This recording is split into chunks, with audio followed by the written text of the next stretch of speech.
constitutional development to establish an ad hoc committee that will look at threats to national security. For SAFM News, I am Anne Musa. It's a very good morning to you. In your SFM sports headlines, we look at Rassie Erasmus. He's named the 37 players in the box squad to take on Australia, and we'll bring you the latest when it comes to the Proteas in their T20 Tri-Series final. The details just before 6:30. SAFM, guiding you through the rush hour traffic. Good morning. Pretty good start the roads across the nation. Just a stationary vehicle to watch out for on Durban's N2 South. It's broken down just after Queen Nandi down towards Inanda Road. So watch for that. Gauteng Highway is looking okay this morning. R21 through the various roadworks towards the airport coming out of Pretoria is clear. No major problems there. The N3 pretty decent at this hour. Germiston through to Edenvale via Gululis. Good time to be on the road ahead of what's coming a little bit later. And Cape Town, the M7 looking good this morning. No major surprises out of Mitchell's Plain. A little bit slow at Samora Michelle, but not what it can be. So just a bit of a backlog from that R300 going up in that work zone at Samora Michelle area. Also, the N7's got some roadworks going north as well as the big ones going south. So that's a bit slow as you come up towards the Viking Way junction in the Epping area. With your traffic updates, I'm Rob Byrne.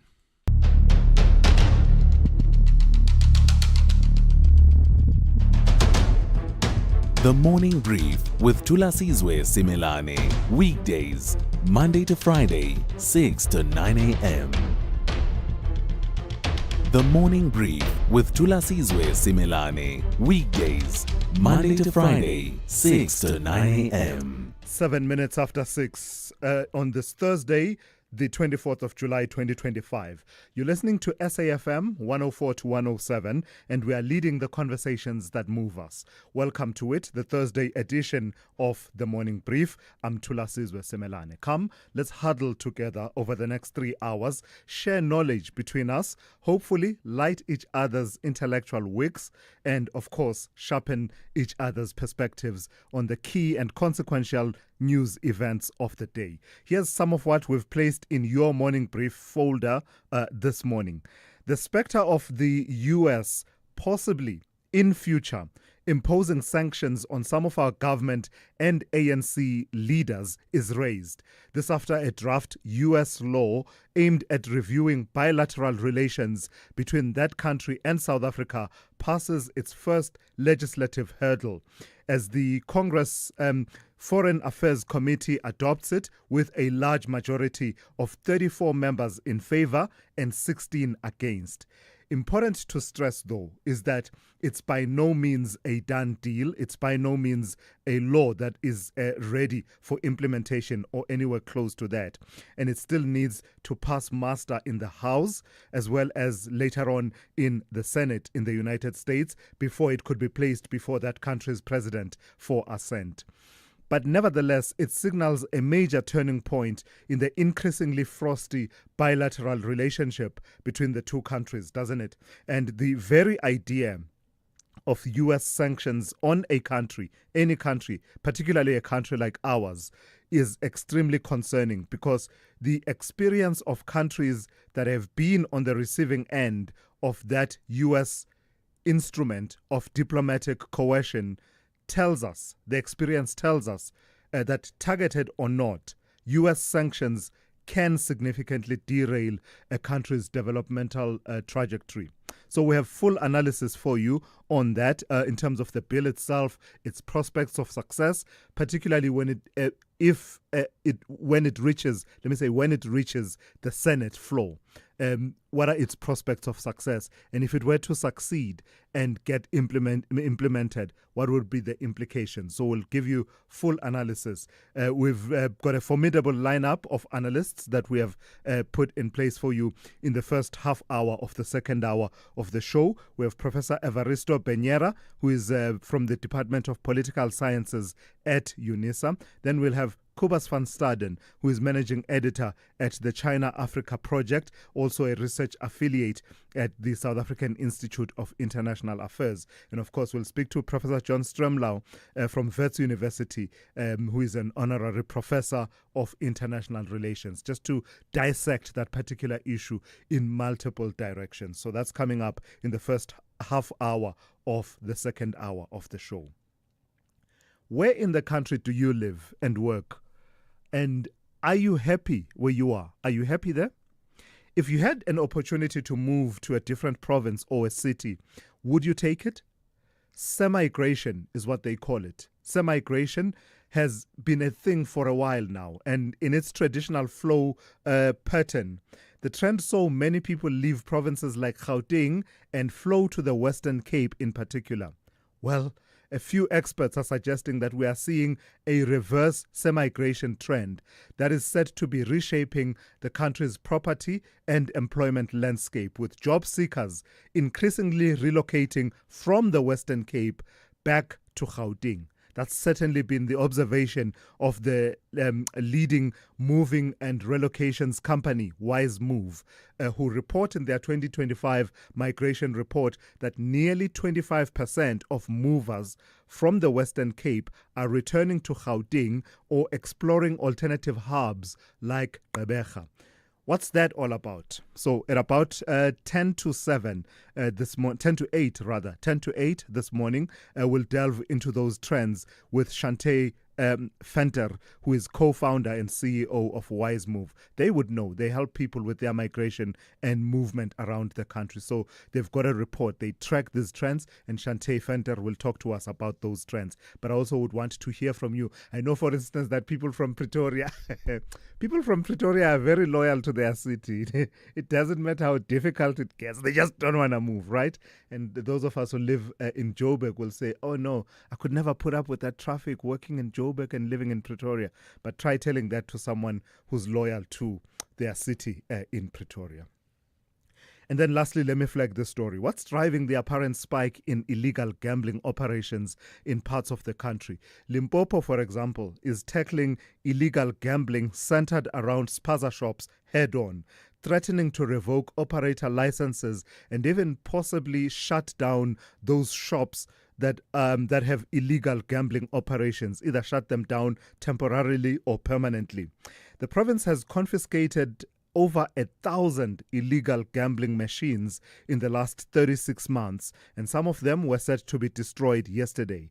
Worryingly, links have been observed between illegal gambling and organized crime, such as drug cartels, human trafficking, and hostile takeovers of local economies. So at about 6:45 this morning, we'll speak to Gregory Makoko, who is CEO of the Limpopo Gambling Board. So that's some of what we've got in store for you over the next 3 hours. Morning brief team, to your stations, please, for the takeoff. And Musa has your news updates. Rob Burns watching your traffic. Zaikan is taking care of your sports. Melissa Buta has your morning brief in brief coming up shortly. Lechela is and always is right on the money with your business, economics, and market updates. And of course, More Africa, Sipho Mandula with your Africa update at about 22:07. We say we are leading the conversations that move us, but there isn't a conversation unless it moves you. So I'd like you to be a part of that conversation that moves us. Please do give me a call, 086 000 2032. Also, I'll take your WhatsApp voice notes if you send them to 061 410 4107. Get in touch with us on social media, and follow us. We are at SAFM Radio on X. We are SAFM Radio on Facebook and Instagram. And as always, we are live on our YouTube channel, SAFM Radio, and live as well on Facebook and on X. So, what are we waiting for? Let's get the Thursday edition of the Morning Brief underway. Gender-based violence is destroying lives and tearing communities apart. It happens in homes, in schools, at workplaces, and too often in silence. But it doesn't have to continue. If you see it, speak out. If you are hurting, reach out, because doing nothing is not an option. Listen to all 19 SABC radio stations from Wednesday, the 23rd of July for hard talk, discussions, advice, dramas, educational shows, and interviews around GBV with experts, survivors, lawmakers, and a whole country affected by gender-based violence. All on your favorite SABC radio station. Call 0800 428 428 to report abuse or get help. GBV, it ends with you. This message is brought to you by the SABC. The Department of Small Business Development will be hosting the Global SME meeting, which is all about empowering small businesses to drive economic growth. Tune in to the talking point on Thursday, today, the 24th of July, 2025, as we bring you the latest updates and insights from the conference. Big stories of the day. Hashtag the morning brief. All right, kicking us off with the morning brief this morning is Melissa Buta with the morning brief in brief. Melissa, good morning. Tell me what the KwaZulu-Natal Cooperative Governance and Traditional Affairs Department has been saying about the recent killing of an Umsinga municipal employee. Good morning, Thulasizwe. The KZN COCTA has condemned the recent killing of Umsinga municipal employee Khalesakhe Mchunu, saying that this highlights a troubling trend of attacks on municipal officials, as this comes after a few other killings have already occurred in July alone. COCTA stated these incidents damage the image of local governance and called for urgent action. MEC Buthelezi urged law enforcement to thoroughly investigate and bring the perpetrators to justice, while also calling on municipalities to enhance safety measures for its staff. And I see that it was a marathon session in Parliament. Those parliamentarians were working for their money yesterday. Yes, so Deputy Finance Minister David Masonda urged swift passage of the appropriation bill to avoid halting government spending on essential services. The National Assembly passed the 1.2 trillion rand budget bill with 262 votes in favor and 90 against. It funds key priorities like hiring doctors, digitizing home affairs and upgrading infrastructure. However, the debate revealed political divisions and critiques, highlighting concerns about youth unemployment, healthcare staffing, and rising debt costs crowding out investment. Despite these issues, there was a consensus on the urgency of maintaining basic services and pursuing long-term fiscal reform. Yeah, and there were one or two embarrassing moments when the MK Party chief whip was trying to indicate that they vote against the appropriation bill, but actually mistakenly said we vote for, and had to be accommodated to reverse that error. So let's talk about party politics out of Mpumalanga. Tell me about the return of Mandla Msibi.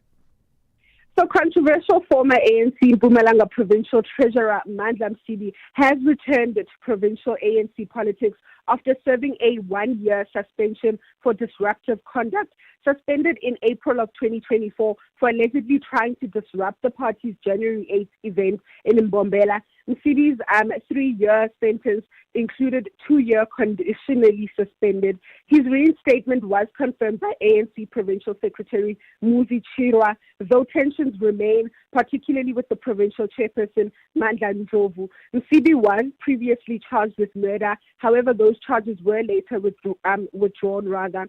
He retained strong support in the province, and raising concerns about possible internal conflict are lingering over that particular party dynamic in Mpumalanga. The ANC says all disciplinary procedures followed constitutional guidelines, so it will be an interesting one to watch how the tensions are dealt with in that province. Most certainly, what the implications are of his return to provincial politics will be something that will be quite interesting to watch. Melissa, thank you for that. That's Melissa Buta with the morning brief in brief.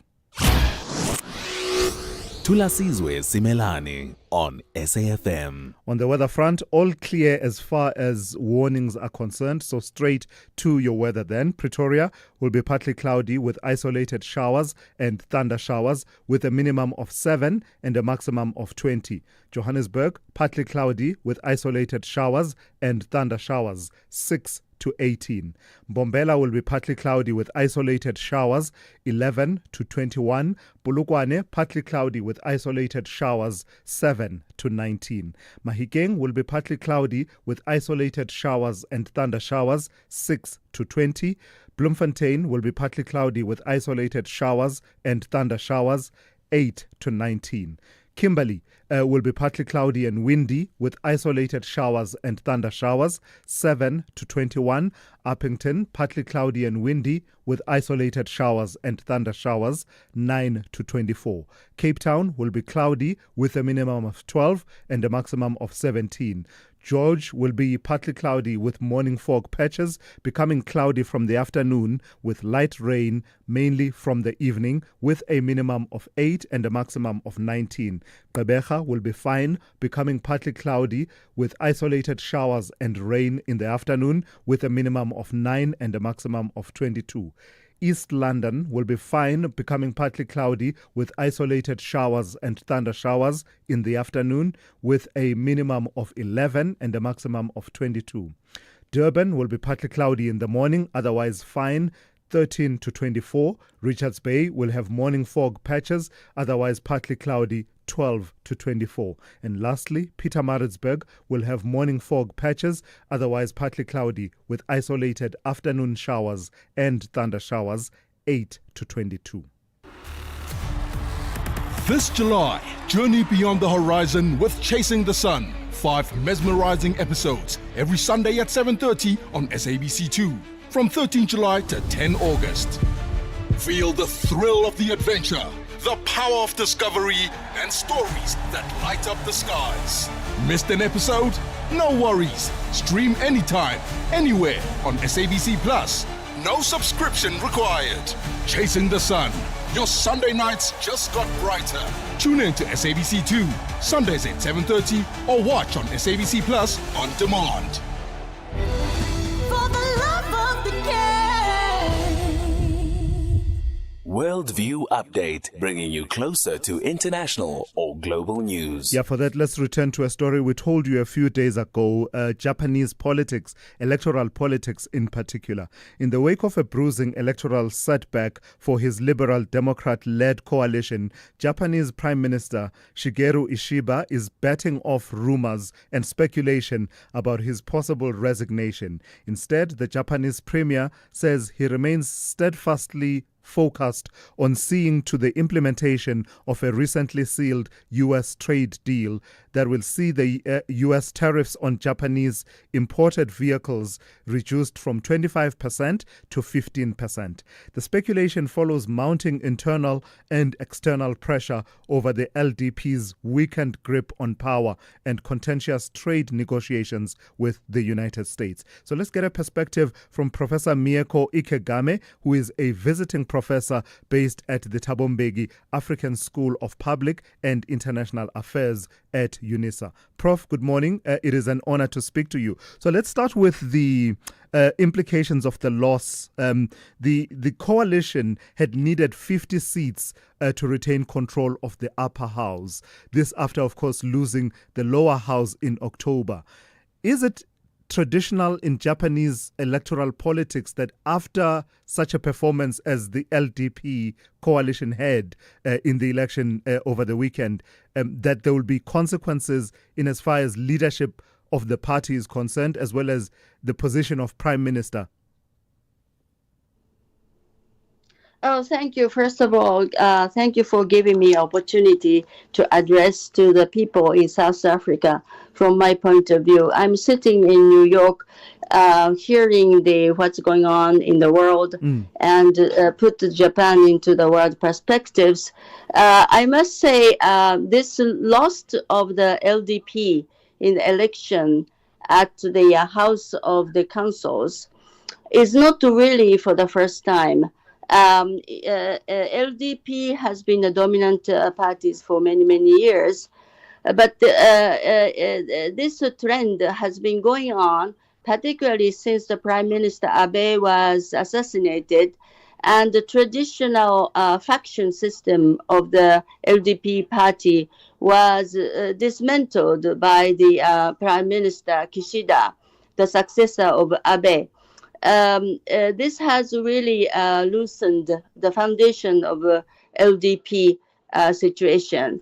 And the many scandals have disclosed in connection with Abe's leadership, especially financial misuse in the political campaigns.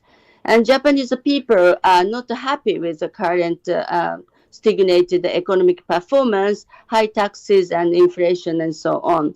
So all these above factors led the LDP less popular and this time worst in our history. Last time, two houses lost the majority LDP was, believe me or not, 1955. So Wow. this really means this, that what's happening this year Yeah. is an incredible phenomena. Given how consequential this loss seems to be then, Prof, can Prime Minister Ishiba ride out any calls for him to step aside and resign, or even a possible leadership challenge within the LDP? Well, Mr. Prime Minister Ishiba is insisting he's going to stay on.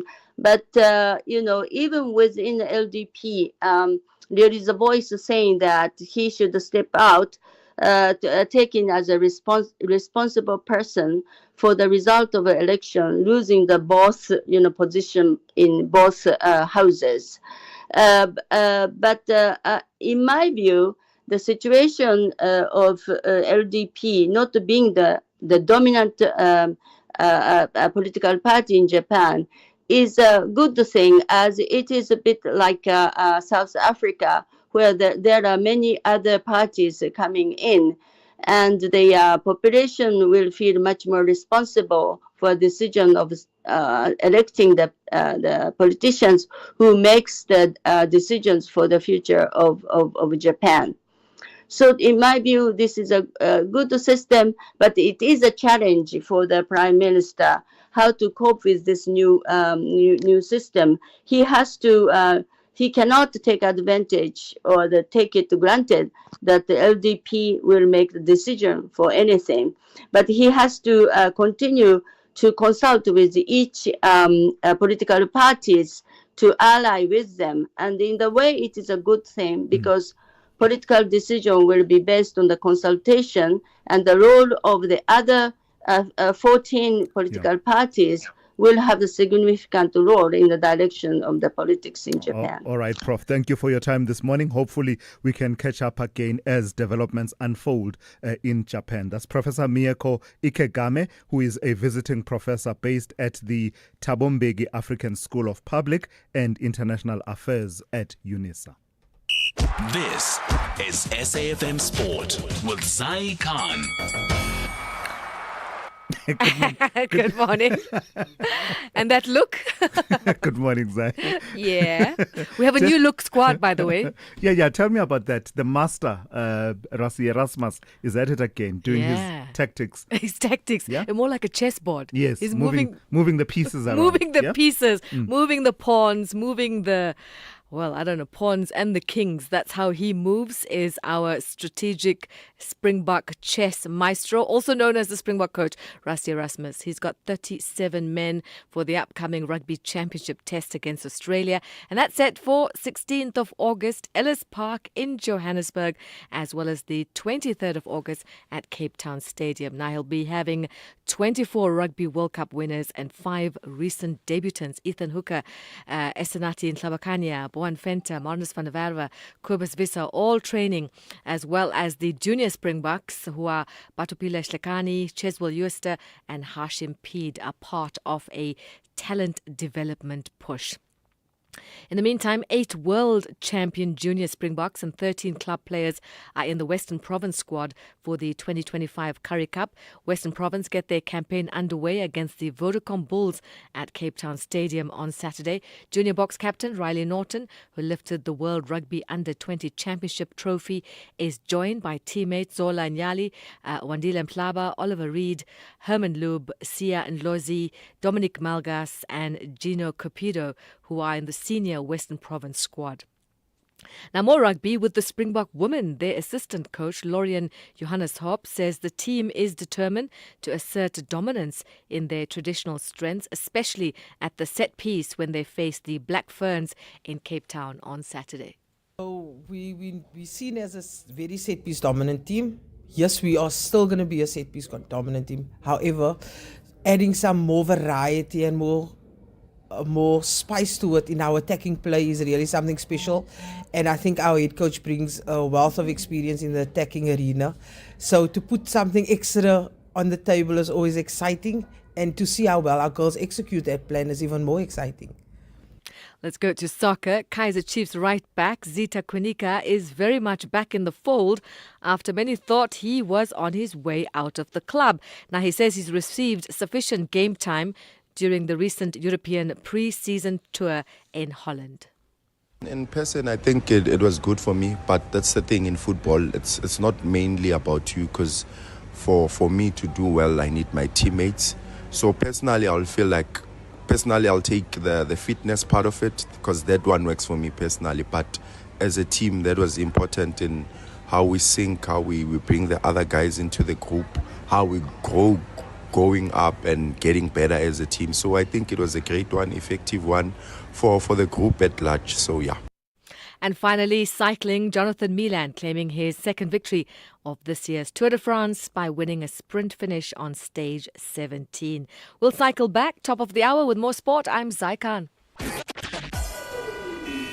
SAFM, guiding you through the rush hour traffic. Good morning, I'm Anne Musa. In the headlines, political analyst Dr. Levi says the Patriotic Alliance president Gayton McKenzie had to protect the party's image when he took action against his deputy Kenny Kunene. McKenzie has confirmed placing Kunene on a 1-month suspension. The National Assembly has adopted a report from the Joint Committees of Police and Justice and Constitutional Development to establish an ad hoc committee that will look at threats to national security. And Columbia University in New York has agreed to pay the U.S. government more than $200 million in fines to settle allegations by the Trump administration that it failed to protect Jewish students on campus. I'll have details on these and other stories at 7.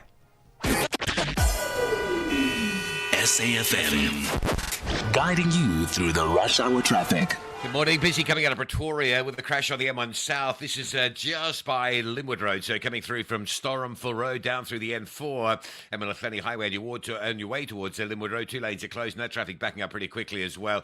Queues coming out of Mamelodi, Solomon Mhlongo, the Bronkhorstspruit Road.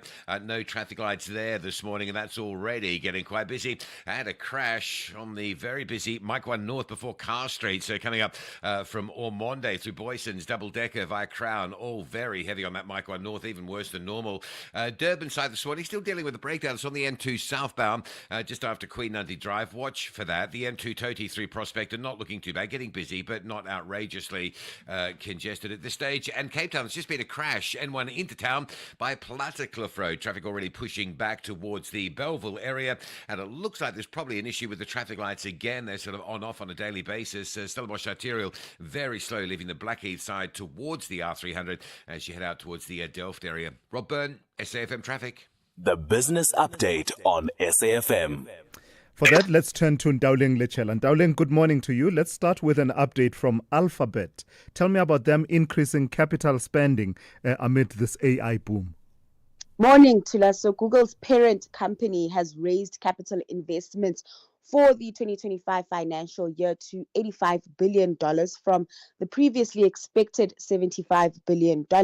The surge is driven by strong demand for its cloud products amid the AI boom. Finance Chief Anat Ashkenazi indicated that capital expenditure are expected to further increase next year, underscoring Alphabet's commitment to expanding its cloud and AI capabilities. Now, this move also reflects its strategic focus on AI and cloud computing. Alphabet's cloud revenue grew 32%, reaching $13.6 billion, highlighting the importance of the segment to the company's growth. Now, the increased investment also aligns with Alphabet's efforts to attract top AI talent, as evidenced by hiring WindServe CEO Varun Mohan and his team in a $2.4 billion deal a few weeks ago. Now, in terms of its financial performance, Alphabet beat market estimates in the second quarter, exceeding expectations on revenue and earnings. Revenue grew 14%, while earnings also edged higher. The companies pointed to a strong showing from its search and advertising units. And in the automotive sector, Tesla, the bleeding hasn't stopped, has it? Yep. Another downbeat quarter for the group, reporting a 16% decline in revenue, and vehicle deliveries dropped 14% to 384,000 units, trailing analyst estimates. The group's CEO, Elon Musk, expressed concerns about higher tariff costs and the expiration of federal electric vehicle tax credits, which might impact Tesla's business. Now, Musk cautioned that Tesla could face a few rough quarters ahead. The company's supply chain adjustments to deal with tariffs have resulted in limited vehicle supply in the US this quarter, potentially affecting delivery orders placed in late August and beyond. Now, despite these challenges, Tesla is optimistic, saying it is working on a more affordable model with volume production planned for the second half of the year.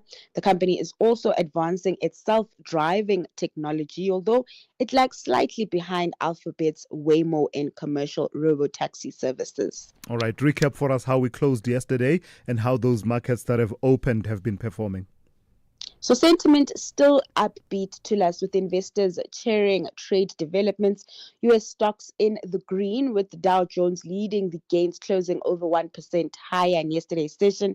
The optimism filtered through to the local market, with the JSE hitting a record high, pushed by Naspers and Prosus. The all-share closed 0.86% higher. The rand remaining steady at 17.53 to the dollar this morning. Some strength coming through as inflation remains at the lower end of the SARB's target. Then over in Asia, it's a sea of green amid easing concerns about a global tariff war, and that also boosting oil, with prices posting modest gains this morning, trading just above $67 per barrel. All right, thank you for that. That's Ntauling Lechela with the first update of the morning. She'll be back just after 7:30. Africa Update on SAFM. For that, let's turn to Advocate Sipho Mantula. Raz, good morning to you. Let's start in Mozambique. Mozambique was front and center in as far as focus is concerned earlier on in the year, and now it seems that the authorities there are getting ready to mete out consequences on the opposition leader, Venancio Mondlane. Refreshing morning, Thulas and Jumbo Africa to the listeners. Indeed, Thulas, what we are seeing coming from the capital city of Mozambique is the Attorney General Office charging the political opponent, Venancio Mondlane, with many charges, Thulas, coming on the issues of inciting and instigating the crime of terrorism. I don't know how will they manage it, Thulas, but there are 5 crimes that has been charged with. What we'll say they are linked to what we know as political election protests that happened last year from the October elections until the beginning of 2025. But Venancio raising this to us as this is for the first time in the history of that country in 30 years that he has been challenged and been removed for pushing people. He says since actually 1975 to us, for the first time people could sing a national anthem for a week. And he did feel a sense of patriotism, a sense of belonging to the homeland. But these charges to us, as we know, they've been a tussle between Venancio and the current president, Daniel Chapo. We don't know how will they manage it, but this is a concern looking at what has happened, and probably one will have assumed a blank amnesty to Venancio. Yeah. And in news coming out of the DRC, Sipho, not even a recent peace deal between Kinshasa and the M23 rebels has been able to stop fresh fighting from breaking out in North Kivu. That is quite true. I mean, beyond the Doha declaration between the government and M23, you have Wazalendo fighters who have been in a tussle with M23. And this happened during this week, Thulas, in the Masisi territory in the eastern DRC. And this was reported by the UN Radio Okapi about this fights going on within that territory of Masisi. And that also, Thulas, raises a lot about the peace deal, or that is being plotted for August. How will M23 and the DRC government deal with other armed groups that are still active in the eastern DRC? Because remember, we'll always talk about M23 as if M23, it is the only armed group. There are many armed groups in that region, Thulas, and it is important as they are reaching the peace deal, how to deal with those spaces where there are armed groups that are always attacking either the government or the M23 who have occupied Goma since January 2025. And I see that in Malawi, election mode is locked and loaded. Thulas, it is. Remember, Malawi decides on the 16th of September what they call the tripartite elections. In Zimbabwe, Thulas, they will have called it harmonized elections, meaning you are going for the presidential elections, national assembly, and the local government. But they are using their constitution, section 67, subsection 1 of their constitution, when the Speaker of Parliament yesterday dissolved the parliament to allow some of the members of parliament to go for the campaign. As you know, that this is a campaigning period, and other analysts in that country are calling that this is a moment where citizens have to reflect, demand real accountability, as that they are calling that the next parliament, probably after 2025 September, should confront issues like corruption, economic management, and meaningful development in Malawi. All right. Lastly, Sipho, in your historical archives, you're taking us to the 24th of July, 1986. What happened? 39 years ago, when the late former president of Zambia, KK Kenneth Kaunda, publicly rebuked the British Foreign Affairs Secretary, Geoffrey Howe, accusing him also with President Reagan of America of supporting the apartheid South Africa. He was using the word that they were kissing apartheid to us during that time.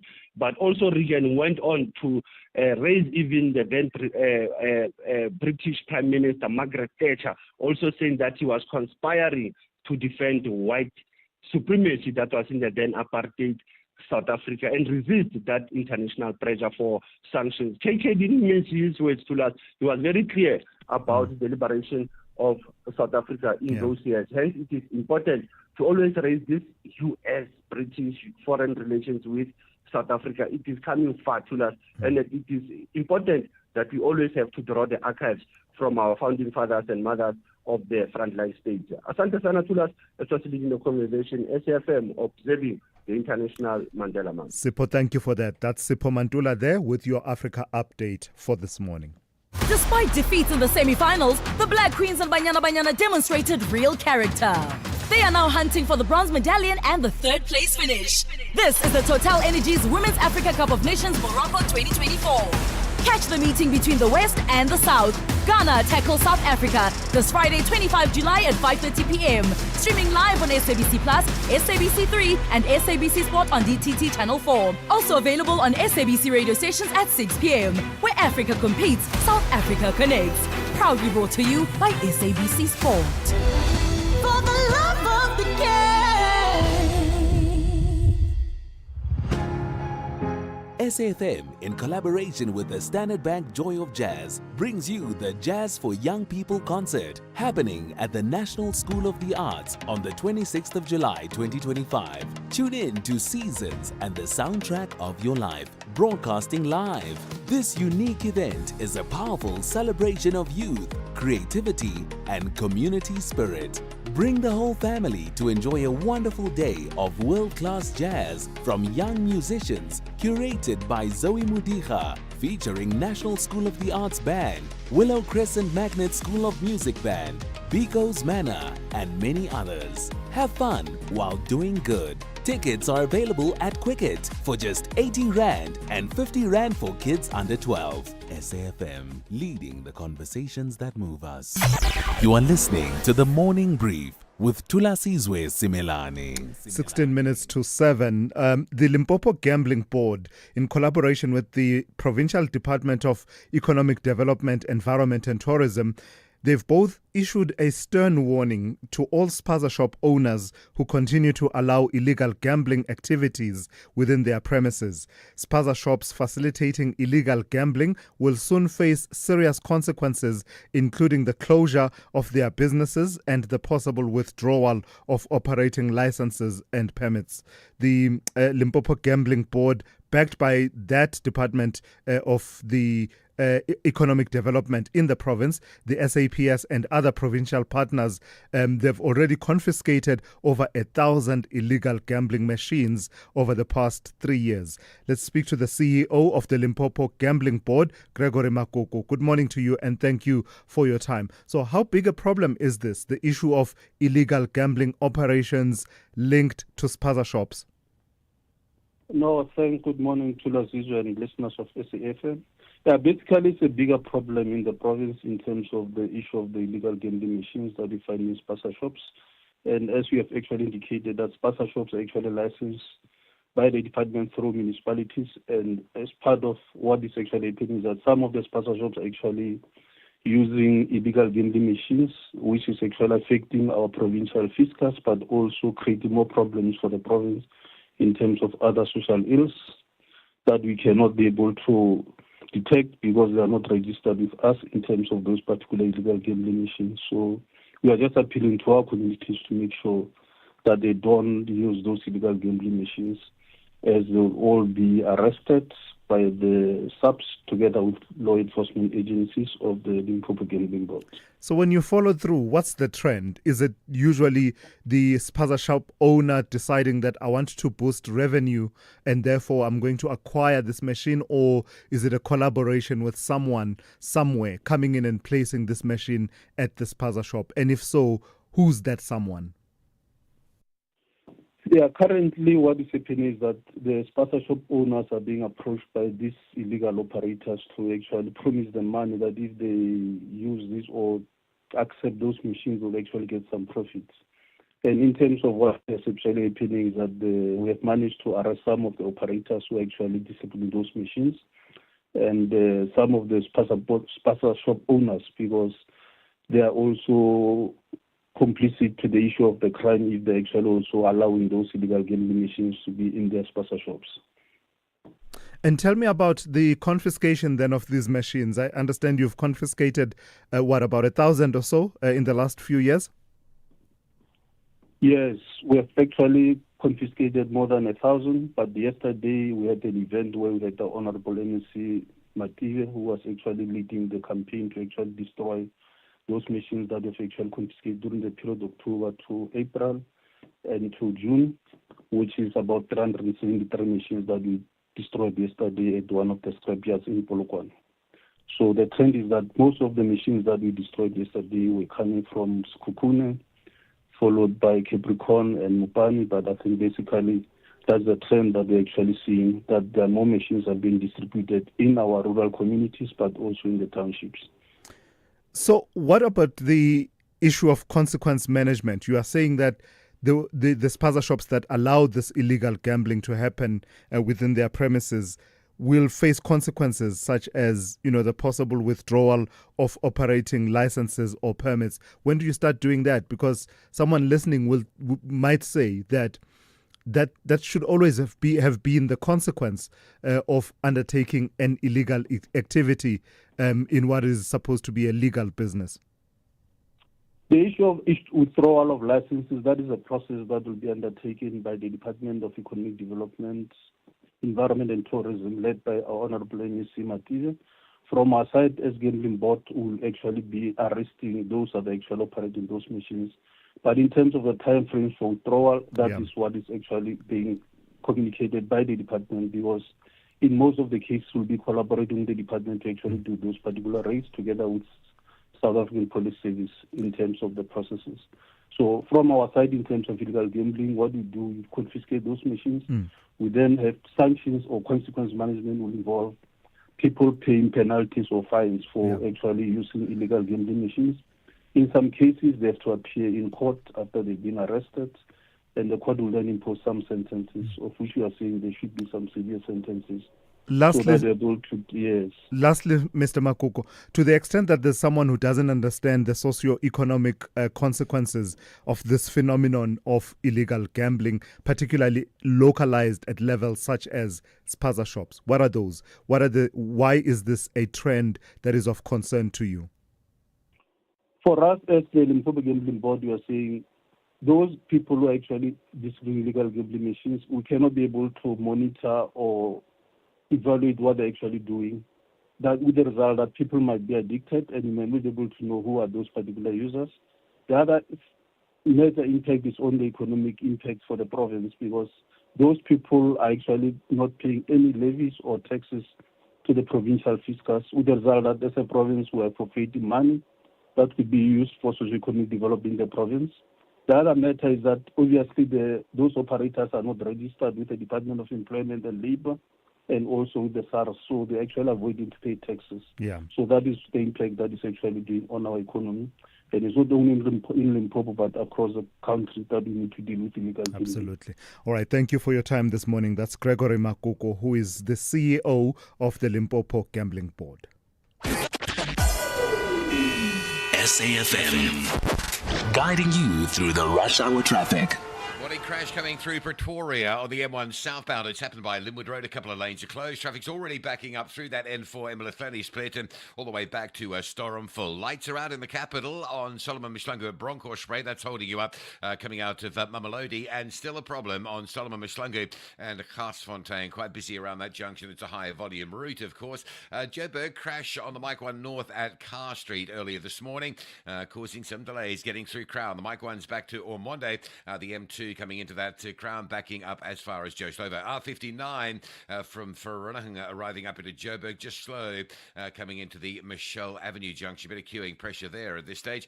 Durban, stationary vehicle on the N2 South before Inanda Road, so between Queen Nandi and Inanda, just taking forever to clear. The N2 coming out of Toti up through Prospect and 20 Hill territory is busy now on your way through to Durban. And Cape Town, a crash on 35th Avenue at Lavis Drive, backlogging traffic coming up from the Stellenbosch Arterial Robert Sobukwe junction. Baden Powell, very slow going from Mitchell's Plain across to Strandfontein Road.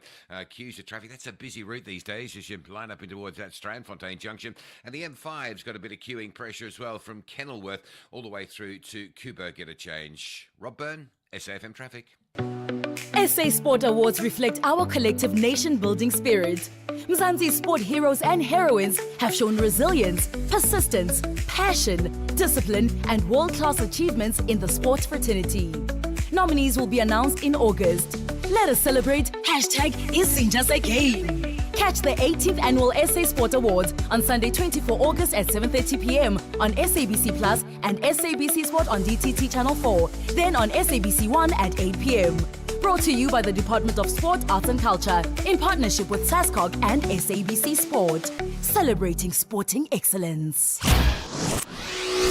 Thulasizwe Simelane on SAFM. All right, let's bring you this story. Truly shocking incident happening in the Eastern Cape earlier on in the week. That is the killing of Thulasizwe Simelane, the chief whip of the Emelathleni local municipality under the Chris Hani district municipality, who was shot in his residence in Komani on Tuesday. His wife, concerned about being unable to reach him, asked Lali's brother to check on him. Upon arrival, the brother found the security gate and door ajar, while a live round of ammunition was in the hallway. Inside the bedroom, Lali was found lifeless, having suffered multiple gunshot wounds, and we're told that the motive for the murder is still unknown, and police have launched a full investigation into the circumstances. Let's speak to Gift Ngondi, who is the Eastern Cape ANC Provincial Head of Communications. Good morning to you, and thank you for your time. A truly shocking incident happening as it does amidst concern about politically related killings, as well as killings of professionals, especially at local government level. What do you know about the killing of Thulasizwe Simelane? What has come to light in the last few days since the incident happened? Good morning, Simelane, and good morning also to your listeners at home. Look, we were also outraged by this senseless killing of Councillor Lali. you will recall that this is one of the youngest councillors that we have in our country, in our province, and in particular in that district, who has been a chief whip in that municipality. He was also a portfolio head of infrastructure and human settlements. And we were also saddened because we could not believe it, that this bright young star could be killed in this manner. Look, it's a difficult situation, Simelane, to an extent that because we don't have that capability of investigating, that's why we have allowed our law enforcement agencies to dig deep as to what happened, to what has transpired, and who's behind this barbaric killing of this young man. And I must say that it has been a sad day for our movement to lose such a young leader who has devoted a lot of his time in serving that community. And that's why we, as the ANC in the province, we condemn the killing of councillors and this perpetuation of killing of councillors. Because this is not the first councillor has been killed. There have been many councillors have been killed in the province. There's one councillor was killed in Bashe municipality. There were two councillors in this term that were killed in Nelson Mandela Metropolitan Municipality. Hence, we are making this strong call that law enforcement agencies must dig deep in all these killings and to find out who are the root causes, who are behind, who are those people who are sitting in back rooms ordering these killings, because this is an act of barbarism to kill a public representative. And such matters of councillors have a negative impact, negative effect in all effects to service delivery to our people. And I must say that it's incidents such as this heinous crime that remind us that crime and violence remains a grave challenge in our communities. And that, I think, as a society, we need to galvanize each other, trying to isolate criminal elements that threaten social cohesion and harmony in our communities. So I know that the police are still investigating and you don't want to speculate, but what are police telling you? I imagine that you've been following through to say, are you ruling out the possibility that this was a robbery? What are they saying about how the investigation is going and what lines of inquiry they are following? I must say that the police have not yet said anything, and that's why the leadership of the region today will be visiting the family, and also will also be in touch with the police as to what are the developments as we speak on the investigating of the case. Because this is we view this as a very serious case that must involve even in the province, so that we find who are these people are behind these senseless killings in the province, especially with councillors who we regard as public representatives who are supposed to represent the aspirations of our communities. And this phenomenon of the killing of councillors and other politicians that you were alluding to a few minutes ago, has it reached a point where it should not just be a concerted response but a sustained response along the models of the political killings task team and the work that they've been doing? Have we reached that point in the Eastern Cape where, I know that from time to time the task team has been roped in to assist here and there, but have we reached a point where it should be more sustained and concerted? Look, we know for a fact, I'll make an example of the killing of one councillor in Bashe. There were people who were arrested for that killing. Now they are in court. We're just waiting for that process of court proceedings to unfold and ensure that they are sent to prison. In some cases, no people were arrested. I know in one case of one former councillor in Kariaga who was also killed, and we know that for a fact that that councillor was also linked to the taxi industry, and even in that particular case, no one was arrested. Hence, we have been making this concerted effort that these law enforcement agencies must be firm, but also the beefing up of crime intelligence is also key in some of the investigation of these cases, because we believe that that collaboration between all these agencies will make sure that we root out these criminal elements within our communities. And is this a concern about the killing of councillors coupled with a concern for the civil servants that work in various departments at a provincial level, but also at a local government level? Because there seem to be parallels, especially when you observe trends elsewhere in the country, that usually there's a concern for the political leadership, but also for the administrators who undertake the difficult work that sometimes puts them in the crosshairs of assassins. Of course, we have not reached that point where I can say that this has also reached the public servants in the province in certain departments, but I must say that we are making this call and this concerted effort that all of us must play an active role in ensuring that criminal elements are rooted out in our communities.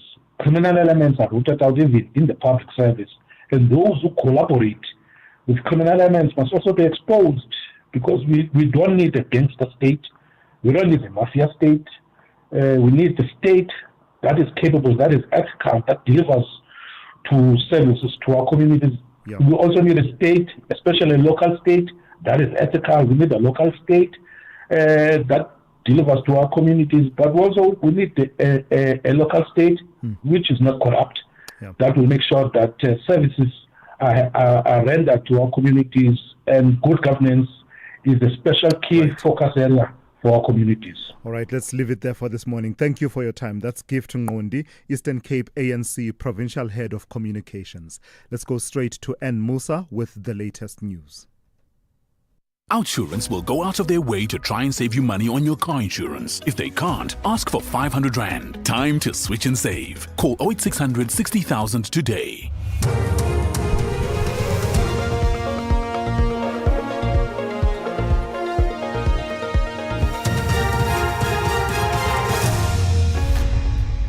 In our top stories, analysis on Patriotic Alliance suspending Kenny Kunene and Trump administration reaches a deal with Columbia University.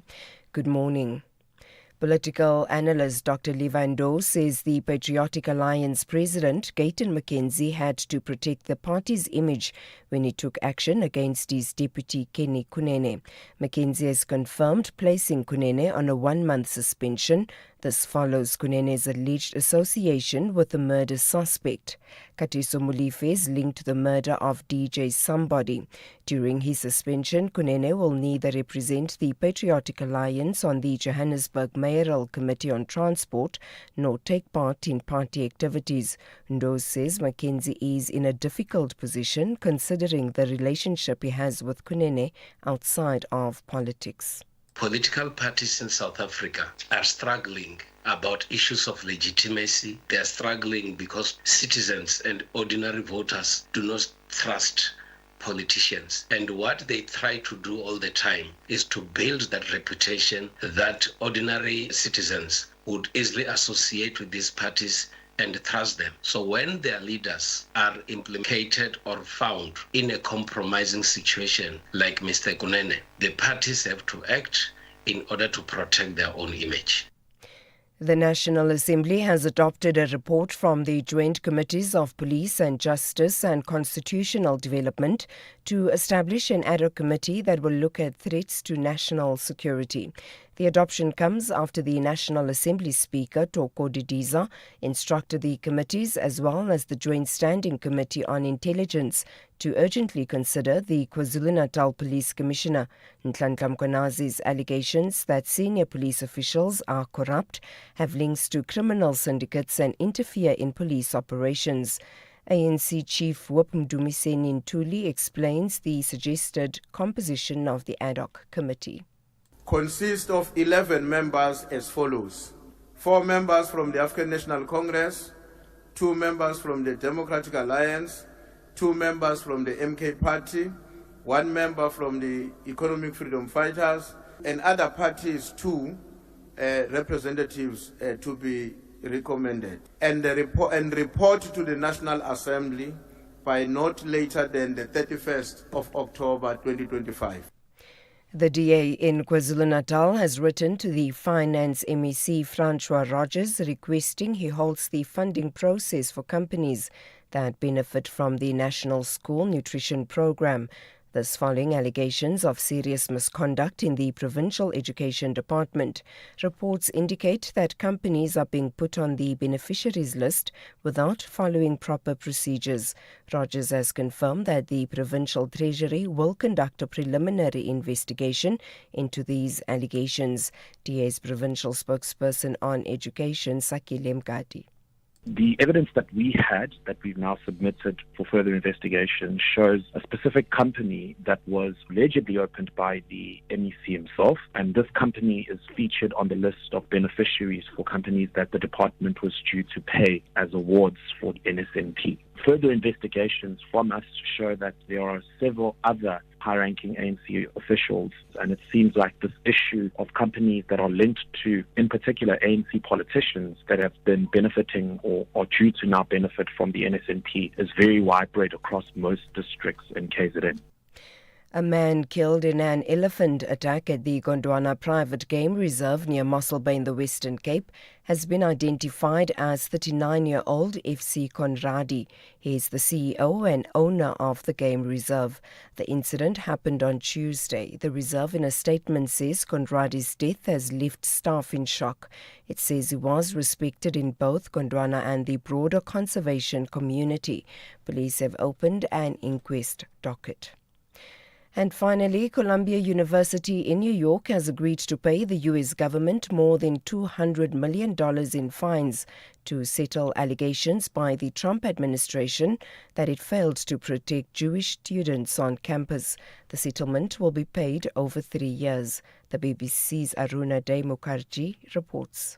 The U.S. Secretary of Education called the deal a seismic shift in America's fight to hold institutions that accept American taxpayer dollars accountable for anti-Semitic discrimination and harassment. In a statement, Columbia University said the settlement was not an admission of wrongdoing, but added that it had been carefully crafted to allow essential research partnerships with the federal government to get back on track. Columbia is among several universities that have been targeted by the Trump administration over protests relating to the war in Gaza. Recapping the top story, political analyst Dr. Levi Ndou says the Patriotic Alliance president, Gayton McKenzie, had to protect the party's image when he took action against his deputy, Kenny Kunene. McKenzie has confirmed placing Kunene on a 1-month suspension. For SAFM News, I am Anne Musa. Outsurance will go out of their way to try and save you money on your car insurance. If they can't, ask for 500 Rand. Visit outsurance.co.za today. You always get something out. You are the poster child, the biggest saver we've ever had.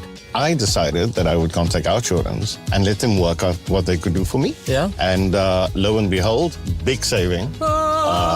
2,794 Rand a month. That's over 33,000 Rand a year. And it was the easiest switch ever. Real people helping real people get real deals. Go to outsurance.co.za now for a 10-minute quote that could save you thousands. Licensed insurer and FSP. T's, C's and information online.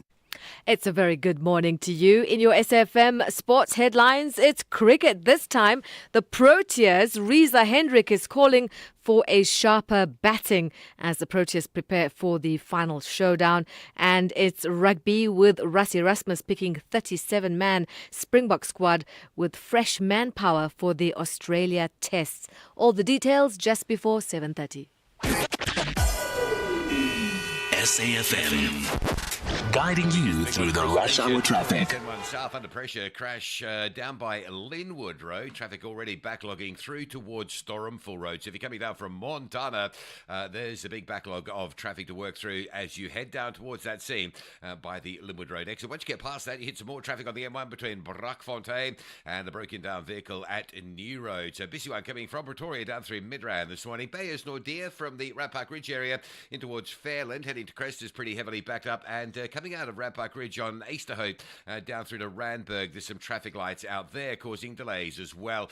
Durban, the M2 amongst some Tony up to Prospect and pretty busy. More delays from the M7 up into the roadworks at Westwood Mall. That section of the M2 looking heavy this morning. Peterbrownsburg, Ashburton, that's all fine. Nothing's broken down at this stage. Cape Town, a crash on 35th Avenue at Lavis Drive. That's just snarling up things around Stellenbosch Arterial, Robert Sebukwe Junction. Baden-Powell along the coast is heavy. Direction Musenberg into Strandfontein Road. And Marine Drive already setting from Bayside Mall at Tableview down through Sunset Beach towards Racecourse Road in Milnerton. With your traffic updates, I'm Rob Byrne. Thulasizwe Simelane on SAFM. All right.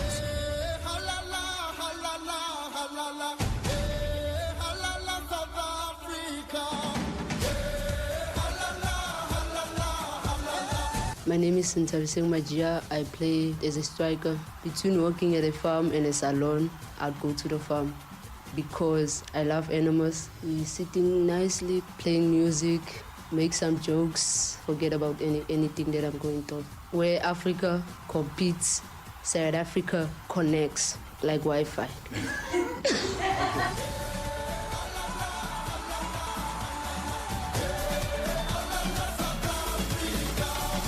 Proudly brought to you by SABC Sport. You are listening to the Morning Brief with Thulasizwe Simelane. Hey, good morning. Welcome to the second hour of the show on this Thursday. Let's get straight to it. Let's start with the one story, really, that we are covering for this half hour.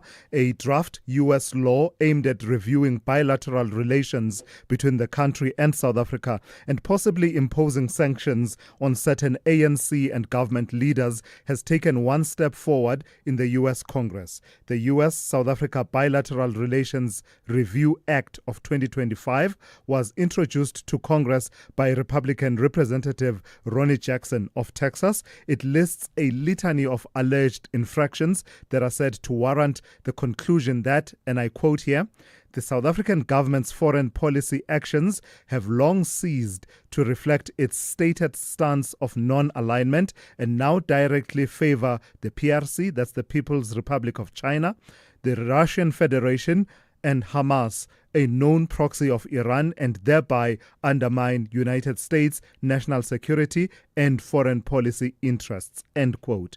So the bill has some way to go, though, before it becomes law, and many analysts doubt it will muster the requisite support through the House and the Senate. So 3 conversations on that coming up. Let's start with Professor Evaristo Benyera from the Department of Political Sciences at UNISA. Prof, good morning. Thank you for your time. How concerned should we be as South Africans at the spectre of possible imposition of sanctions? We're a long way off from that. This bill has just passed through the Foreign Affairs Committee in the House and still has some way to go, as I was describing. But should we be concerned about even the spectre of this ever being a possibility? Good morning, Thulasi, and good morning to the listeners. Indeed, we must be concerned as South Africans for 2 reasons.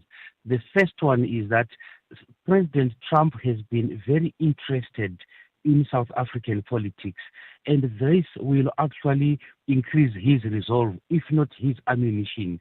Maybe he is going to use this bill, if it fails, as an opportunity for him to craft a deal of some sort, because if we look at the actual issues that are being stated as the quote-unquote transgressions that South Africa committed, they come down to 4 issues. The land issue, the alleged discrimination of ethnic minorities, and South Africa's ties with Russia and Iran, and read here the issue of BRICS. And finally, the key one is the case against Israel in the International Court of Justice.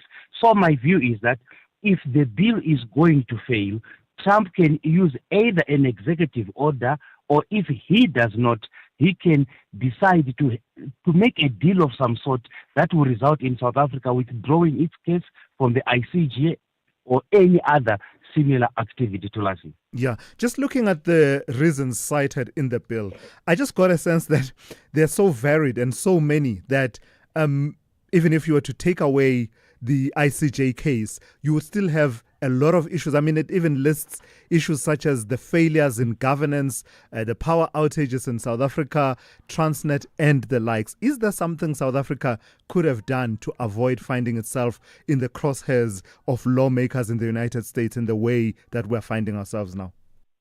Unfortunately, there is nothing that South Africa could have done, because there is no country in the world that is not having problems of its own.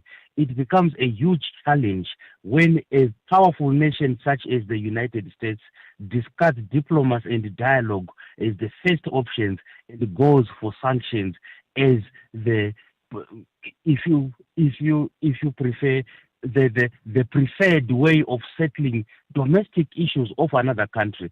Because surely issues of the failures of Transnet, the state capture, issues of the failure of ESCOM, while they are undebated, but to have the United States wanting to sanction South Africa for the failure of service delivery in South Africa is unheard of and highly concerning. You begin to have a suspicion that these were just brought up in order to bolster the actual issues, which is the ICJ case. Yeah. Lastly, Prof, the other aspect I wanted to pick up with you in particular has to do with the description of these being, if and when they finally happen, being quote-unquote targeted sanctions. Does it matter? Does that distinction matter from experience elsewhere in other parts of the world where sanctions have been imposed that were said to be targeted?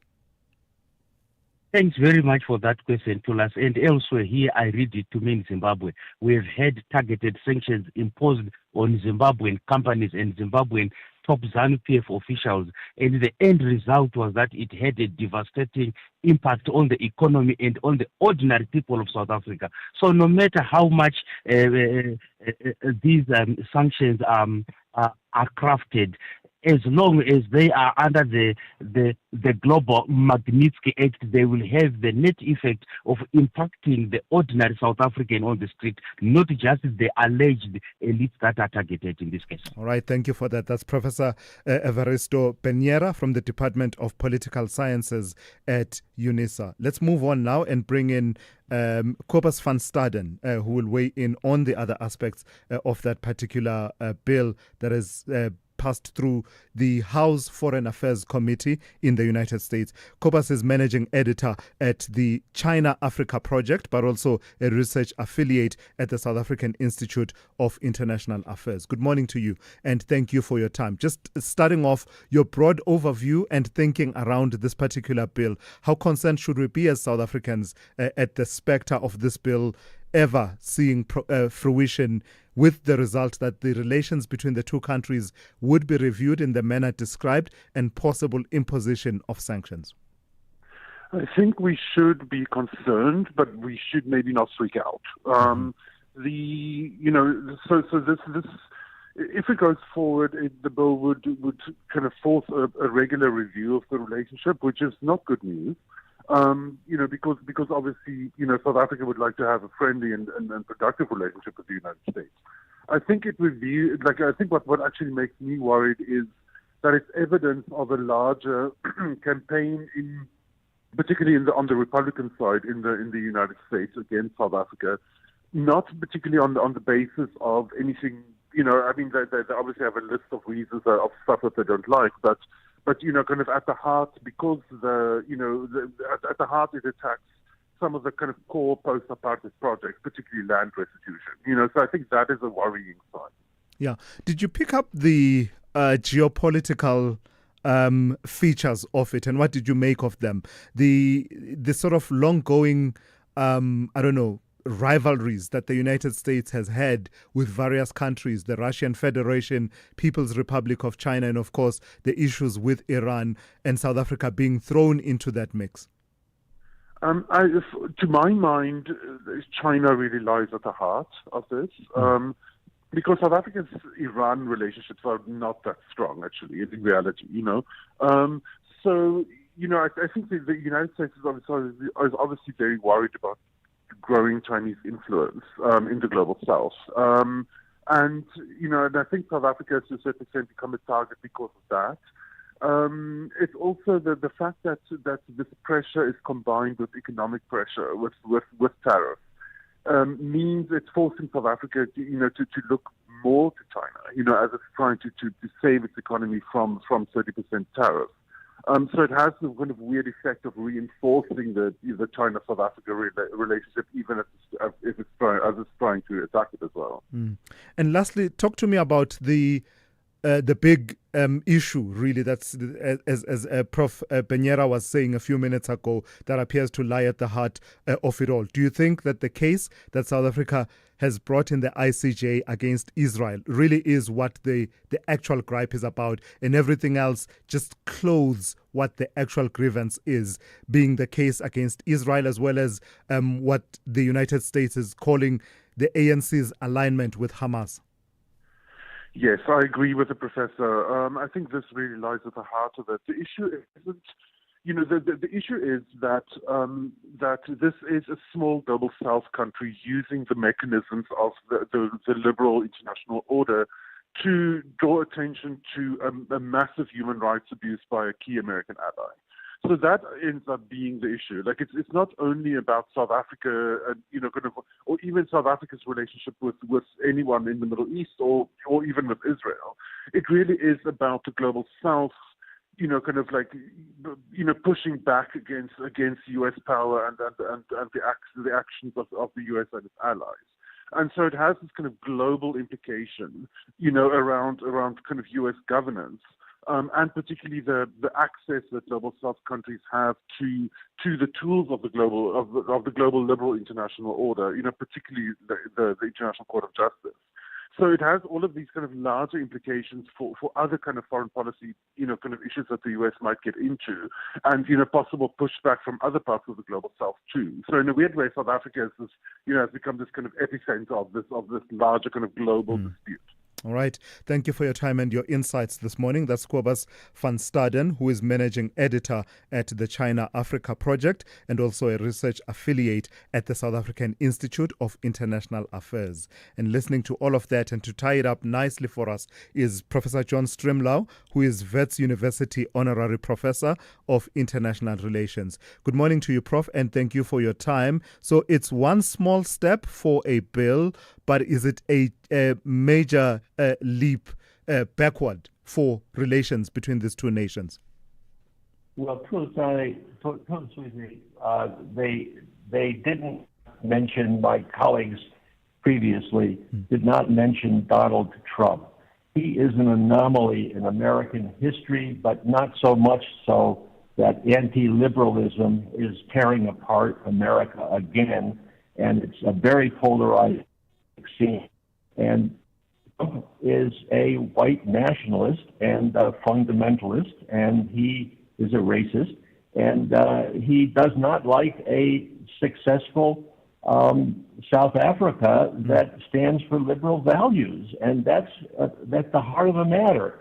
And the smokescreens that are around us on non-alignment and land reform and change, all smokescreen. He declared himself in 2018 that he loved the Afrikaners who were persuasive to him, and he wanted to protect the Afrikaners, and Cyril Ramaphosa told him to effectively butt out of the domestic problems that are challenging South Africa, and that's the heart of the matter. But in terms of the process within Congress, how significant is the passage in the House Foreign Affairs Committee by a very significant majority? Well, the majority that was registered, and there were only 34 that House members that voted against it in the committee, and so they have to Israel and loyalty to Israel. But America is a very deeply divided country and right now. And so therefore it is incumbent upon Cyril Ramaphosa to stand up for South Africans' values and for the working level to pursue the trade relationships that are important in the country and recognized by the professionals to be important to both countries. I thought your top of the hour story about Columbia University was an abomination. Columbia caved into unfair dictatorial policies by the strong man in the White House right now, and he's going to for a vote of confidence in the congressional elections next year, and he's not going to be able to run unless he changes the Constitution, which he'd like to do, but he can't, for a third term. And I hear what you're saying, Prof, about South Africa and President Ramaphosa standing up for South African values and also the right to pursue other economic relationships with other countries. But realistically, how difficult is that likely to be if this bill is seen through all the way and lands up on the desk of the president and he appends his signature? How difficult would that job be of sticking to our values in the real world and reality of the impact of sanctions if they were to be imposed? Well, this is, again, Jonas' example or Landy Pandor are ridiculous, but in my view. But the threat that Donald Trump poses to the world is very real and throws and certainly to American values and traditions, and that is the case. So South Africa performed very well in the confrontation in the White House, which Cyril Ramaphosa led, and in the subsequent discussions with down the line with professionals. There's a lot of support for liberal South Africa in the United States. There was in the anti-apartheid movement. I was part of that, and so the consequences are fortunately disruptive right now, but in the short term. And I think that South Africa owes it to itself and to its allies and its friends in Europe and its friends in other places and its non-alignment to press on as it's doing. And I would have a vote of confidence in DIRCO. Yeah. Just lastly, Prof, in as far as the power of Donald Trump and the strongman syndrome that you describe, who can and who will stop him if the Republicans in Congress are rolling over, if the media houses, some of them, are doing what you've just described? Universities are being cajoled. Who is going to stop him? The American people are going to stop him, and the voters are going to stop him. That I observed in 2024 for the Carter Center was an open and free and fair election, and the manifestation of an autocratic segment of the American people is as old as the republic itself. And the only way you fight it is to fight it, and that's for the Americans to do. And South Africans should go about their business and as proud South Africans. All right. Thank you for your time this morning. Professor John Stremlau, who is Wits University Honorary Professor of International Relations. Runners will brighten the streets of Phalaborwa during the F21 Half Marathon. It is a unique race that starts in the afternoon. Athletes confront the unkindness of the heat. This special running day honors 3 decades of endurance and unites Phalaborwa in motion. The 2025 edition promises an unforgettable experience. Catch the F21 Half Marathon on Saturday, 26 July at 1 p.m. Streaming live on SABC Plus, SABC2 and SABC Sport on DTT Channel 4. Proudly brought to you by SABC Sport. For the love of the game. This is SAFM Sport with Zai Khan. Hey Zai, good morning to you. So confidence talk coming through from Riza Hendricks. He's got the Black Caps' number. Yes, he knows what they're about, yeah? I know. What can I say? That helps. He's carrying the lineup, it appears. And I think he's hoping to bring the runs, and he doesn't want to end up with the wooden spoon title, especially when it comes to the Black Caps. So let's go to the Proteas opener, Riza Hendricks. He says the batters must raise their game if they want to beat New Zealand in Saturday's T20 Tri-Series final. Yeah, I think obviously a better batting performance. We'll obviously reflect and see how everybody went about the game. We have a couple of days of practice, and hopefully Saturday we come out a lot stronger. We played against them now already, so we know what they're bringing, and obviously they know what we're about as well. So we obviously just have to reflect on our own games, and hopefully we can put up a better performance on Saturday. On to rugby, the Springbok women's assistant coach Lorian Johannes Hop says the team is determined to assert dominance in their traditional strengths, especially when they take on the Black Ferns in Cape Town. Having faced the Black Ferns herself as a player at the 2010 Women's Rugby World Cup and later working as their liaison officer during the HSBC Sevens in Cape Town, Johannes Haupt has a unique insight into the mindset of the New Zealanders. We definitely going into this game hoping to put their skill set under pressure, because in the past New Zealand's always been good at playing the ball, and that is definitely something we've highlighted in their game. They play a good brand of rugby, they play an expansive yet structured game, so we'd like to put them under good pressure.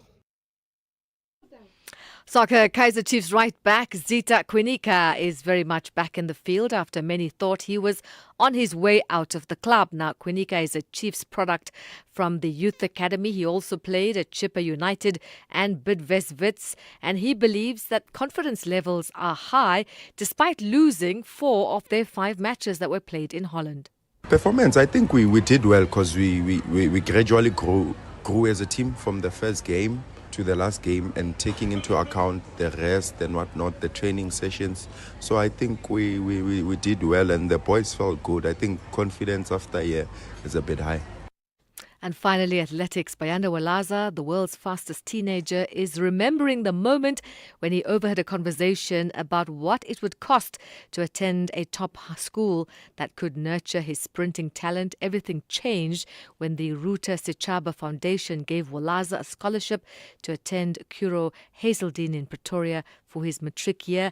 And now he's returning the favour, leading the foundation's I Funded a Future campaign. Before Rutas Chaba Foundation invested in me with a scholarship, I had big dreams, but no clear ways to reach them. I was hopeful but anxious. A world-class education felt like something for other kids, something you only see on TV. Today I'm living what once felt out of reach, and that's why I'm paying it forward by asking South Africa to change someone's future by supporting the Fund a Future with RSF campaign this Nelson Mandela month. And this just in, the 2019 African Youth Champion Lyth Pillay has won the men's 400 metres in a best time of 44.84 seconds at the World University Games in Germany. We'll be right back, top of the hour with more sport. I'm Zai Khan. Good morning, I'm Anne Musa. In the headlines, Parliament's Portfolio Committee on Police has explained the focus of a soon-to-be established ad hoc committee. The National Assembly has adopted a report from the Joint Committees of Police and Justice and Constitutional Development to establish the ad hoc committee that will look at threats to national security. Political analyst Dr. Levi Ndo says the Patriotic Alliance president, Gayton McKenzie, had to protect the party's image when he took action against his deputy, Kenny Kunene. McKenzie's confirmed placing Kunene on a 1-month suspension.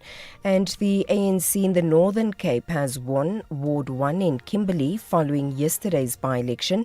The result gives the party an edge over the opposition in the Saul Plaatje Municipal Council. I'll have details on these and other stories at 8. SAFM, guiding you through the rush hour traffic.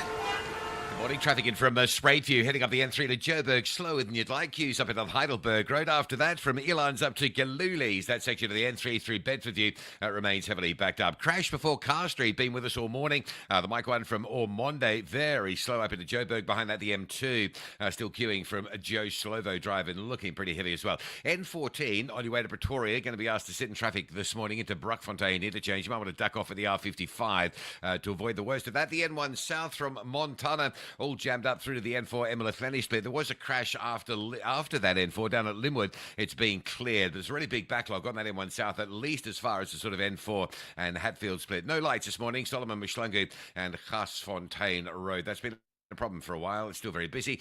Durban crash on the M19 at the N2 highway. So really big across the top of Westville, coming through Reservoir Hills towards that, trying to sort of get through to the N2 or Umgena Road. Might want to come out of Pinetown, New Germany on another route to avoid the worst of that. The N2 North queuing this morning between the Toti and Prospect and coming up Tweeny Hill, heavier than it should be. And some queues moving slowly through Kloof onto Fields Hill, Pinetown bound this morning on that section of the M13. Cape Town, earlier crash on 35th Avenue at Bishop Lavis, snarling up that whole sort of Robert Sobukwe Stellenbosch arterial 35th junction. N7 North is heavy from the N2 passing Langa, heading up towards Epping, and Baden-Powell Drive still queuing this morning. In fact, there's pressure on Baden-Powell between the N2 and Jafta Masimola on the Khayelitsha side, and then more delays heading to Musenberg's line up into Strandfontein Road. Rob Byrne, SAFM Traffic. The Business Update on SAFM. For the second update of the morning, let's turn to Ndauleng Lechela. Ndauleng, I see that an Indian pharma company looked at Adcock Ingram and decided we like what we see, and they're snapping up some of that. That's right, Silas. So the Indian pharmaceutical company Natco Pharma has partnered with Adcock's biggest shareholder, Bidvest, to take the company private in a deal worth about 4.2 billion rands. Bidvest will retain its existing 64% stake, while Natco Pharma will hold the remaining shares, about 35.7%. Now, the transaction will see the owner of brands like Panado delist from the JSE and operate as a privately held company. The deal is expected to unlock numerous synergies between Natco and Adcock, enabling the companies to further expand their product and geographic diversification. Natco Pharma plans to leverage Adcock Ingram's existing infrastructure and regional expertise in South Africa. The transaction will be financed through Natco's internal cash reserves and backed by a 4 billion rand irrecoverable bank guarantee from Investec. Now, markets cheering the news, with Adcock stock closing 18% higher in yesterday's session. So this story feels like one that should have that requisite Cockney accent, right? I see Santam is going to London. It's going to London.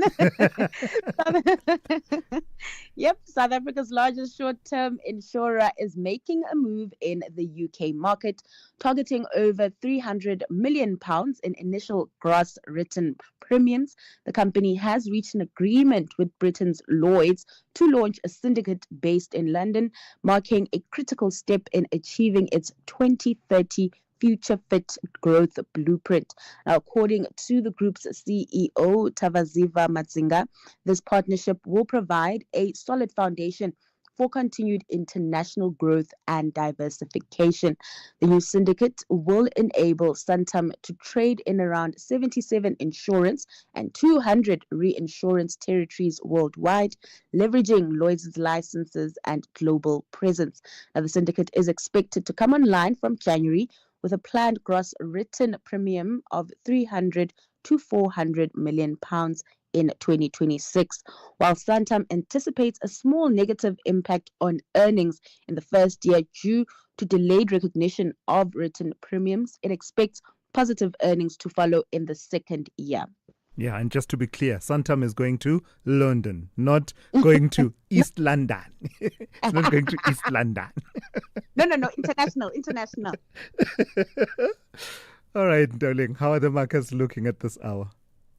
Kicking things off in Asia, stocks in positive territory, investors cheering the US-Japan deal and increasing optimism about an imminent agreement between Brussels and Washington. Japan's Nikkei leading the gains on that front, shrugging off political jitters. It's up over 1.5%. In Wall Street, futures are mostly in positive territory, while investors are upbeat about trade negotiations. Tesla's disappointing earnings slightly weighing on sentiment on that front. Coming back home, the JSE hitting a historic milestone, with the All-Share crossing the 100,000 point mark, up 0.86%, boosted by the global positive sentiment, particularly gains from heavyweights as well, the likes of Naspers and Prosus also boosting the JSE. Gains coming through on the currency and commodity front as well this morning, with the rand and oil benefiting from the risk on mood. The local unit at 17.52 to the dollar, while oil trades just above $67 per barrel. All right, Dowling, thank you for that. We'll talk to you again in the third hour of the show, just after 8:30. This July, journey beyond the horizon with Chasing the Sun. 5 mesmerizing episodes every Sunday at 7:30 on SABC2 from 13 July to 10 August. Feel the thrill of the adventure, the power of discovery, and stories that light up the skies. Missed an episode? No worries. Stream anytime, anywhere on SABC Plus. No subscription required. Chasing the Sun. Your Sunday nights just got brighter. Tune in to SABC2, Sundays at 7:30, or watch on SABC Plus on demand. For the love of the game. Call Thulasizwe now, 086 000 2032. Yeah, so we've placed quite a significant amount of topics on the agenda this morning. Let's hear what you've had to say about some of what we've told you, at least in the last hour and a half or so.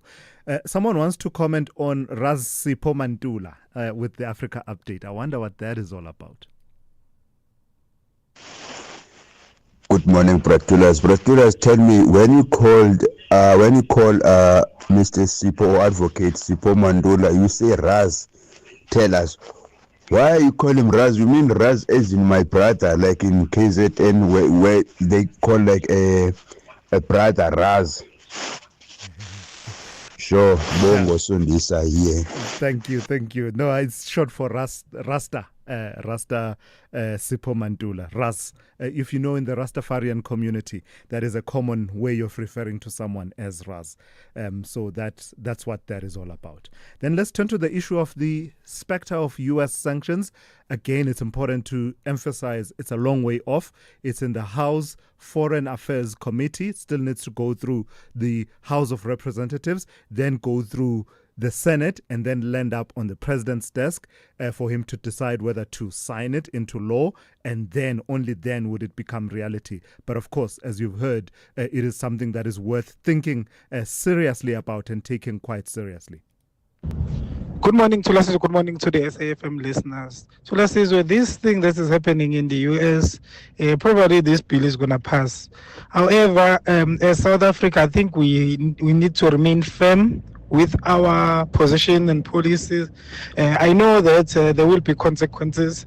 We will feel the pain. However, I do think that it's time for us to just grow out of relying on the US for many things. I think it's a tough decision, but I think it's something that has to be done. So, Pretoria. Good morning, Thulasizwe, Mr. Suleiman. Yeah, the new sanctions and the bill of USA to sanction South Africa.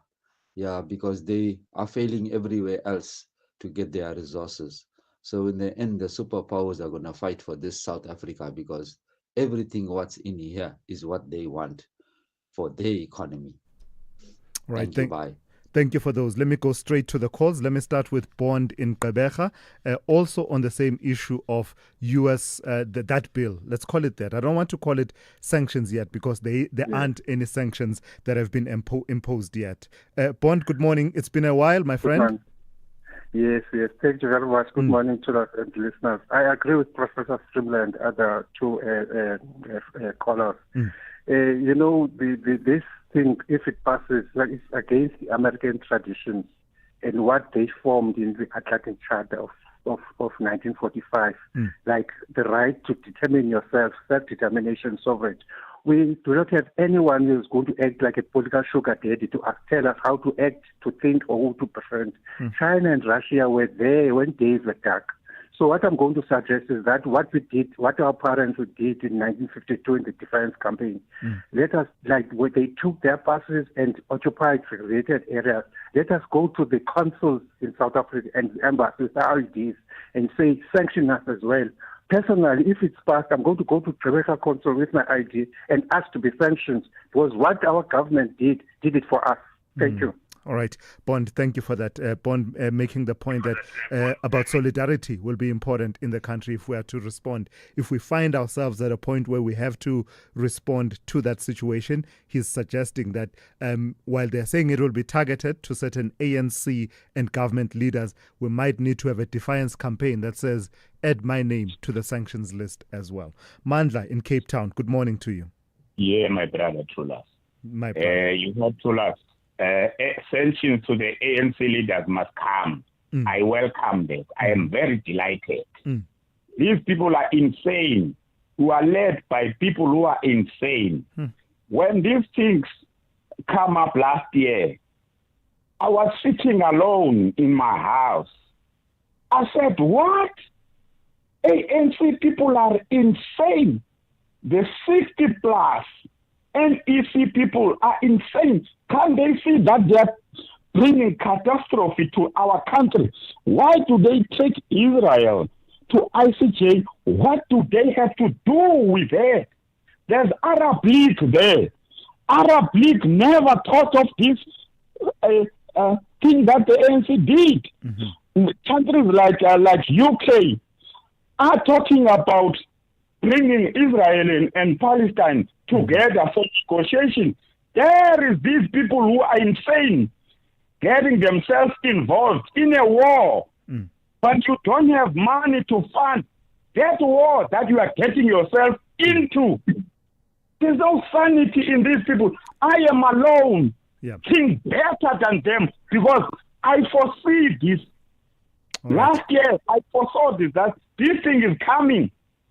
Gotcha. Mandla, thank you for that. That's Mandla in Cape Town. And I'm pretty sure you will hear a lot of that sentiment. And I think what I've said about it is Israel signed up to these international conventions saying, hold us to this standard. Everyone who signs up to a treaty, what do you expect? The treaty itself says, if you suspect that I'm doing something wrong, these are the mechanisms. We follow the mechanisms and suddenly it's like, I don't know, we plucked it out of thin air and we're just doing something completely unthinkable.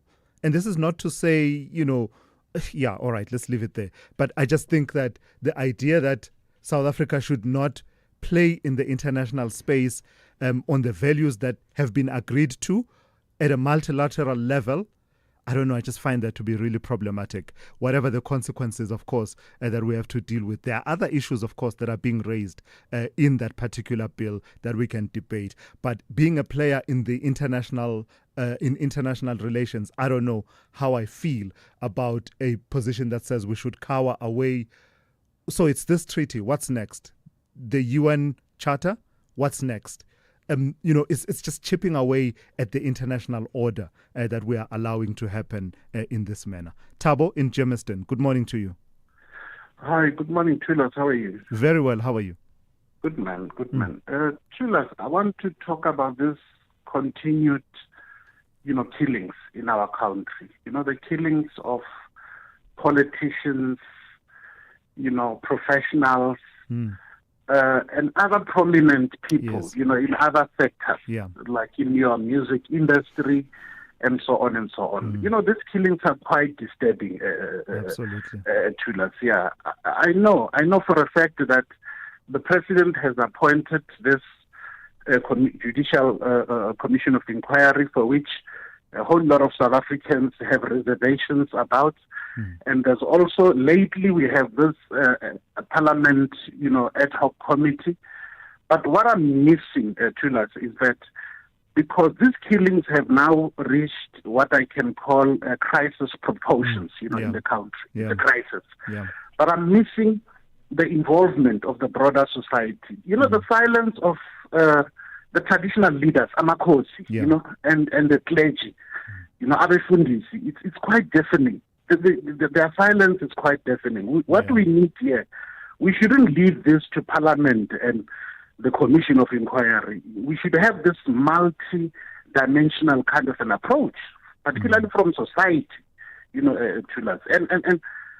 And I'm challenging you, Thulas, to dedicate, at least, my brother, a week on your show to these killings, where you bring on board all these key stakeholders, like I said, where you bring Abefundisi, come here. Get you. Tell us, we need solutions. 100%. What is it that we need to do as a country? I agree, You bring 100%. in Amakhosi, traditional leaders. They're out there, they're quiet. Yeah. I don't hear them. Yeah, all right. Thabo, thank you for that.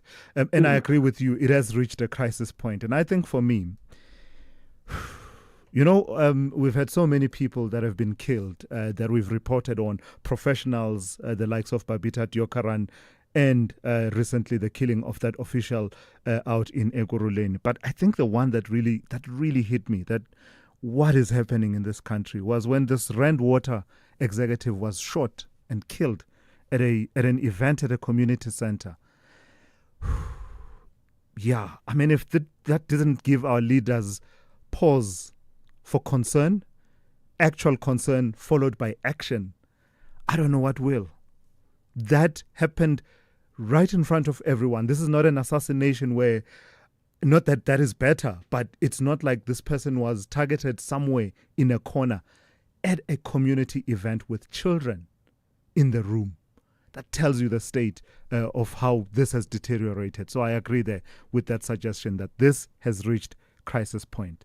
Glenn, good morning to you in Bedford View. You want to talk about the proposed sanctions?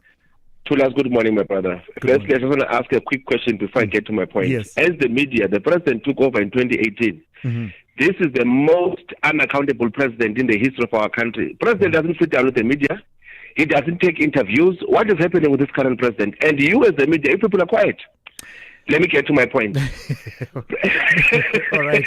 Get to your point, Glenn. That's fine.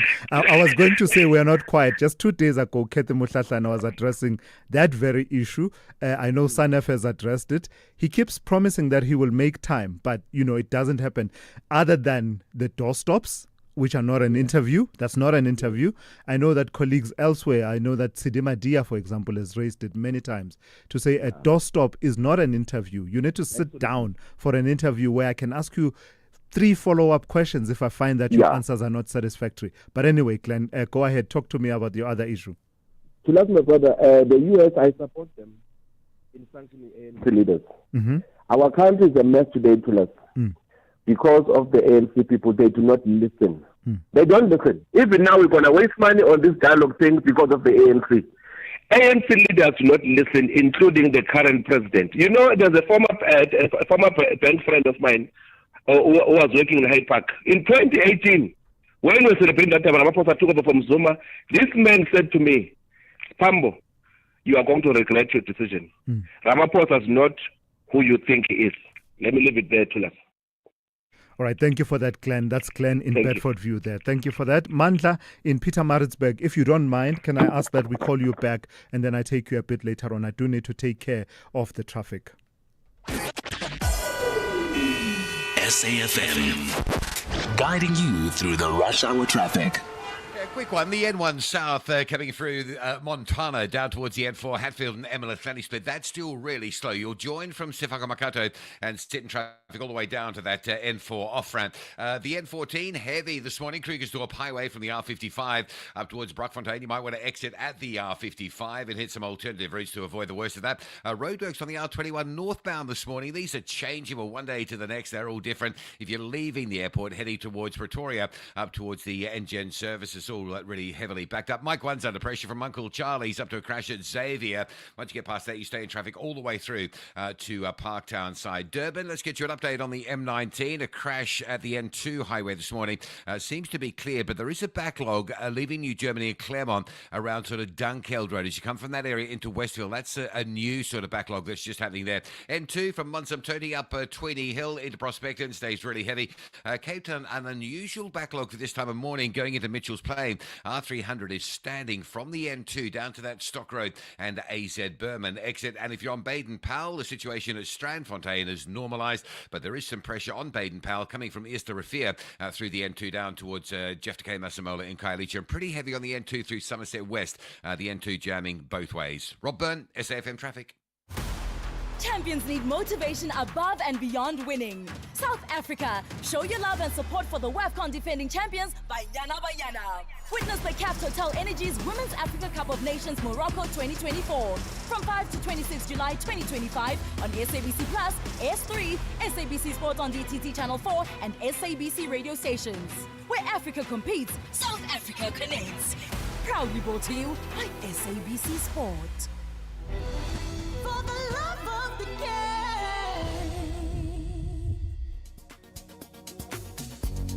Hear the rhythm, feel the heat at the Imbaula Music Festival in partnership with SAFM, where music, culture and community come alive.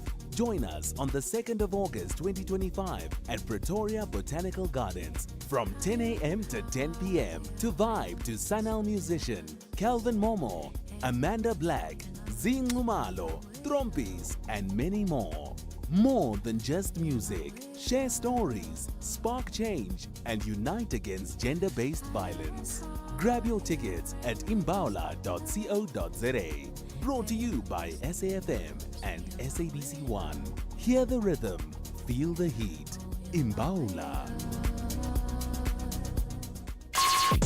Call Thulasizwe now. 086 000 2032. Let me read one or two of the messages that you've been sending in reaction to some of the issues that we've raised this morning. Incognito in Durban talks about the illegal gambling that we were discussing earlier on in relation to Limpopo, but also happening in other parts of the country.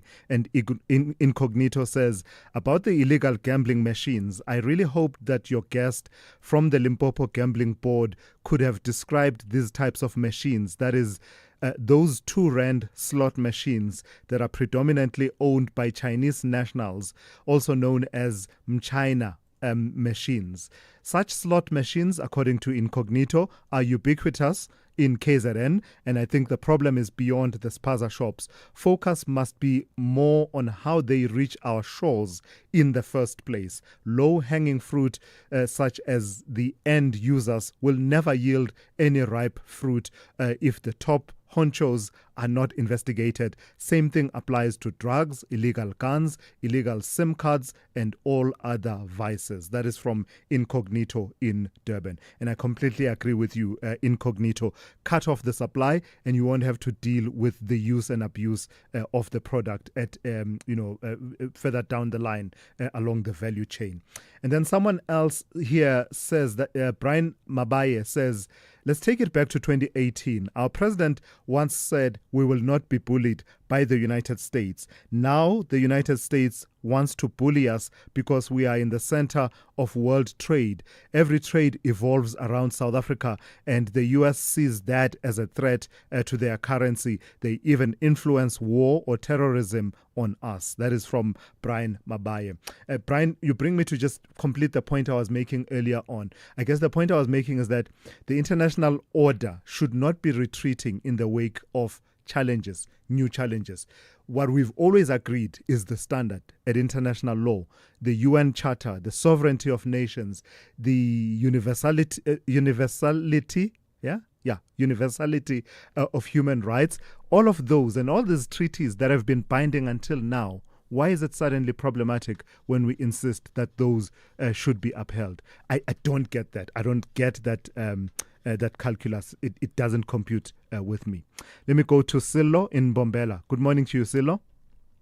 Good morning, and thank you for taking my call.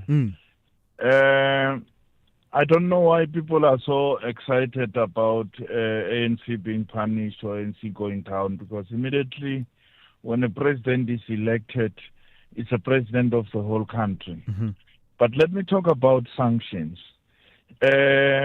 I think we need to confront the situation as it is and cross the bridge when we reach there, because if we succumb or surrender, Oliver Tambo, Mandela, and many others who have left, they will turn in their graves. We will not be free in South Africa until the people of Palestine, until the people of Western Sahara are free. Many countries supported us during the time of darkness where we lived and suffered. And it is only the ANC that did away with a government that was created to serve minority and formed one that serves all South Africans. So we cannot today, when we have problems, and then throw our hands on the air. Yeah. We support President Ramaphosa. It's the best thing that has ever happened to this country, is what I can say. All right, Solo, thank you for that interesting take. That last part about the best thing that has ever happened in this country. What an interesting take. I'm keen to hear what other people will have to say about that, because views are varied and diverse about the leadership of President Ramaphosa, and you hear it all the time on this show. Let me stay in Bombela, though, and speak to Peggy. Peggy, good morning. You want to talk about something completely different. Good morning, Thulas. Good morning. I'm a little bit worried that we are being listened by high-profile people. Yesterday, a senior prosecutor was asking me, where's Thulas from? And I was telling him he's from the vicinity of Mpumalanga and Nkomazi, but then it's a subject for another day. Yeah. There's a lot of cars, man, Thulas. I don't know if you have, noticed this. Mm-hmm. Driving around without a registration plate is either in front or at the back. Yeah. And there are a lot of cars that, are being involved in crimes. But my main worry is that whenever our fellow nationals are breaking the National Road Traffic Act, they are being given tickets. But go to Swaziland and break one, you are paying on the spot. I don't understand how are we going to, our laws are going, I'm running out of words, because it worries me that here in South Africa is like we do whatever we want. It's a lawless country. But you go to Swaziland. This goes back to say that, a subject for another day again because of time, the prisoners that were sent from the USA from the US to Eswatini, yes. If you have been in a prison in Eswatini, the least you say, the better. But I want to say to you, I think they have to relook at the manner in which the motor vehicle section or sector is being handled here in South Africa. No, agreed. I thank you, Thulas. Thank you for that. Thulas, yes, big. Mr. Rabutata said, I must ask you, where have you studied? Is it a public school or a modern school? Because we're talking about the way you express yourself. Let me use your word. That's a story for another day, Big. Thank you for that. Oh. But I did go to a public school in rural Mpumalanga, as you say, in the area of Donald. Out there in Gersebande, but that's a story for another day. 8 a.m., let's go straight to Ann Musa with the latest news. Outsurance will go out of their way to try and save you money on your car insurance. If they can't, ask for 500 Rand. Time to switch and save. Call 08600 60,000 today.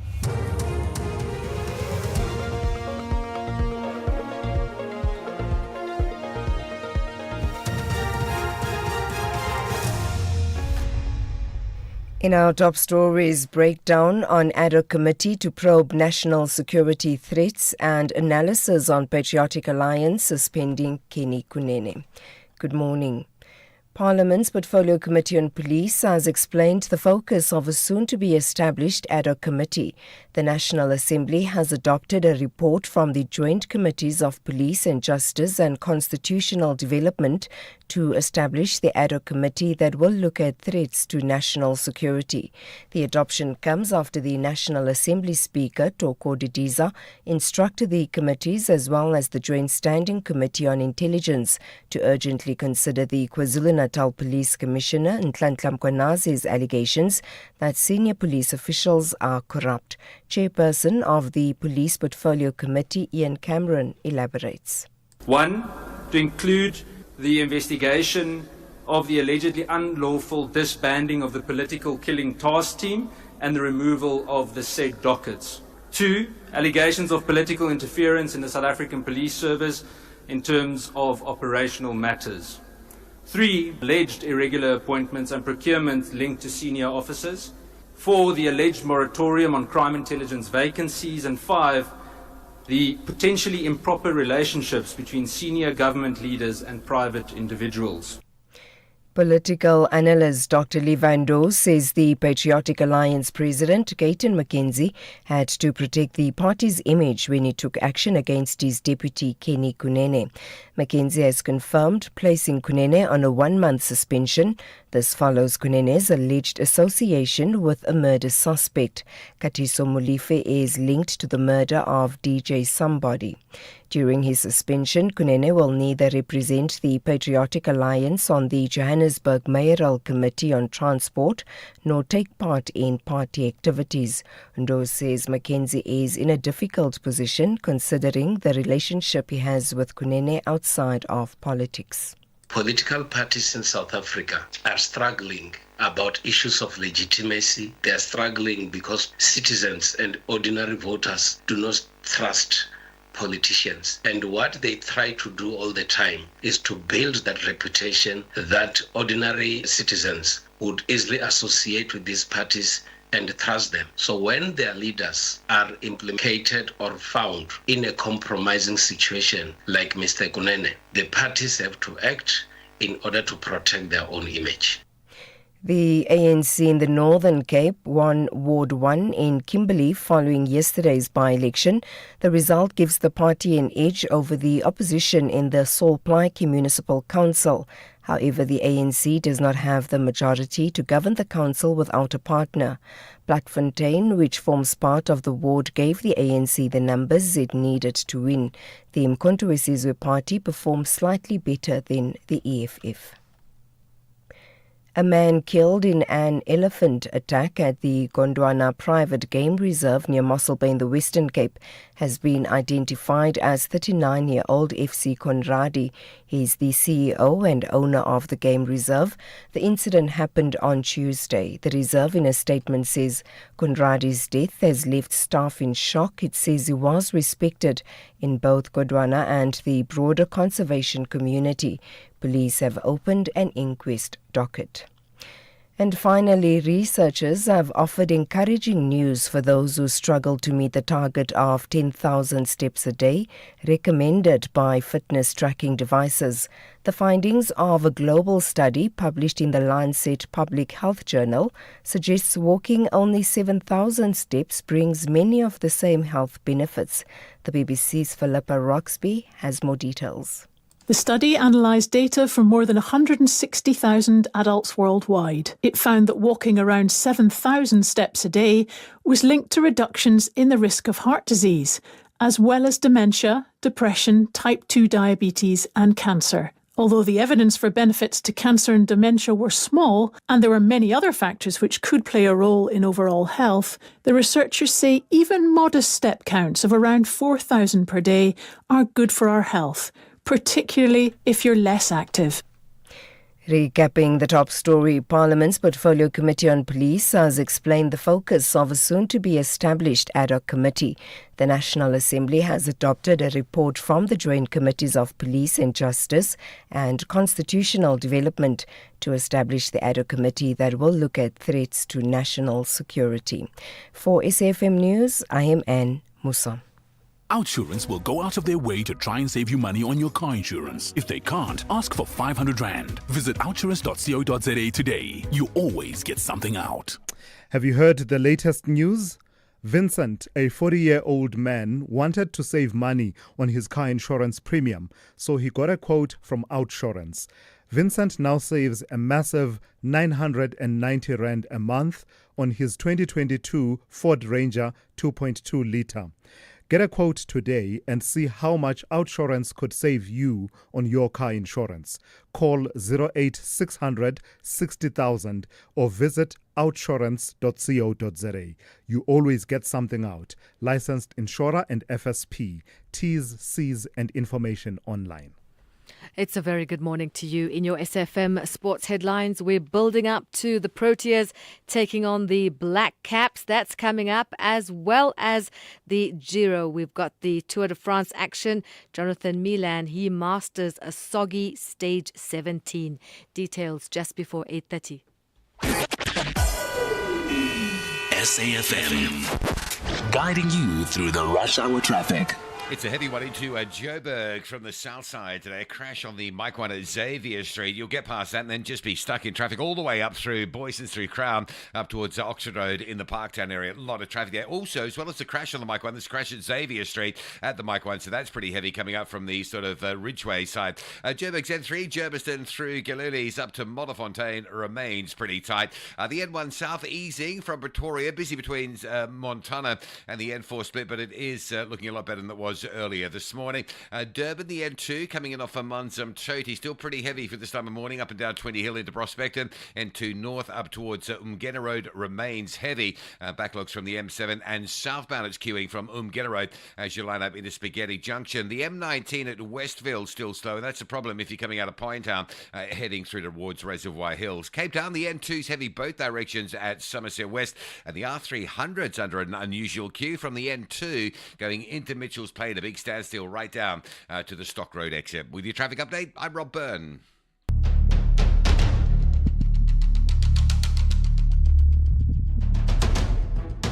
The Morning Brief with Thulasizwe Simelane. Weekdays, Monday to Friday, 6 to 9 a.m. The Morning Brief with Thulasizwe Simelane. Weekdays, Monday to Friday, 6 to 9 a.m. 8 minutes after 8. Welcome to the third hour of the Morning Brief on this Thursday. It's good to be in your company. One or two messages that I want to read out. And, you know, I'm chuckling a bit because this person is asking me what is almost like an existential question. Someone says, yeah. Vic in Pretoria says, based on some comments I heard, some people don't like the president. Can you tell me who, according to you, meaning me, can be the best person currently to navigate and lead our country? The answer is, Vic, I don't know. That really is the simple answer. I have no special wisdom in terms of, you know, how it should all play out, who should be leading the country.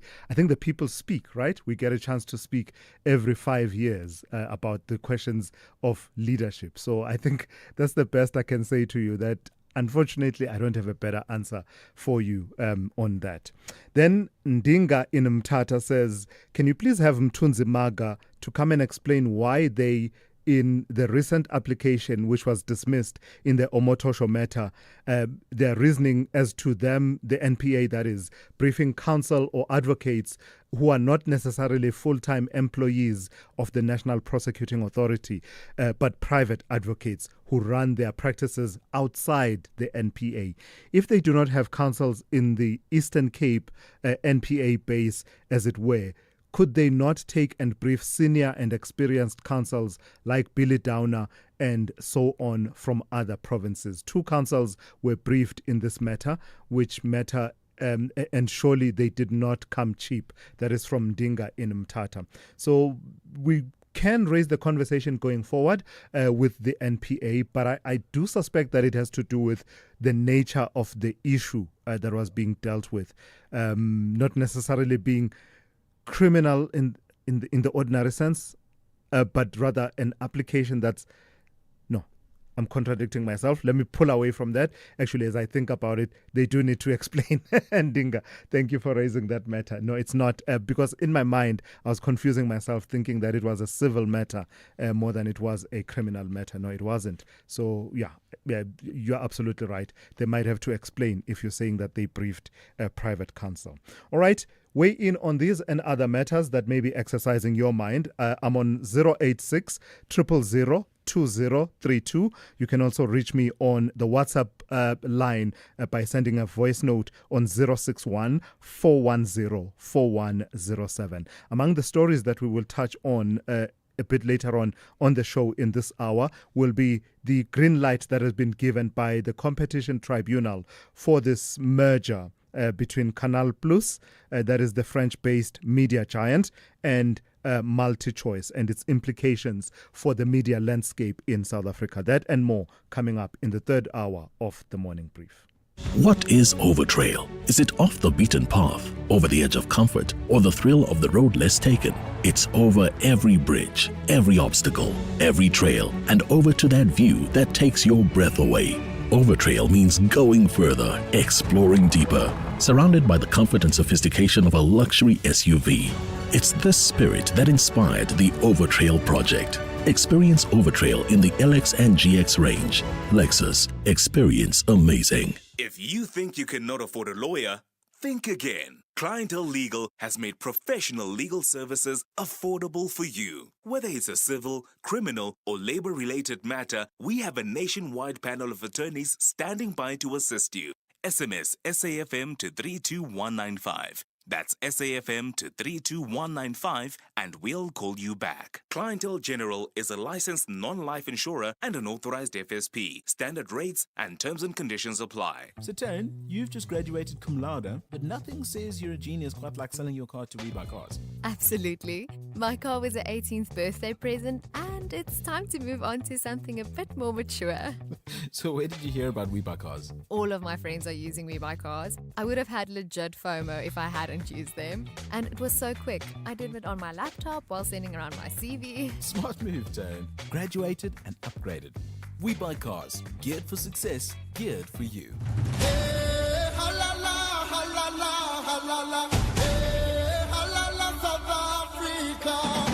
My name is Casey Gordon. I'm the Banyana goalkeeper. My favorite music is all over the place. I love listening to all kinds of things, but I'd have to say maybe pop culture. My favorite pet is my cat. I love cats. They're so cute. My cat's name is Bailey. My favorite dish is pizza. Obviously, it's not a great dish as an athlete, but I love pizza. When I'm not playing football, I love to be with my friends and my family, and I love playing netball as well.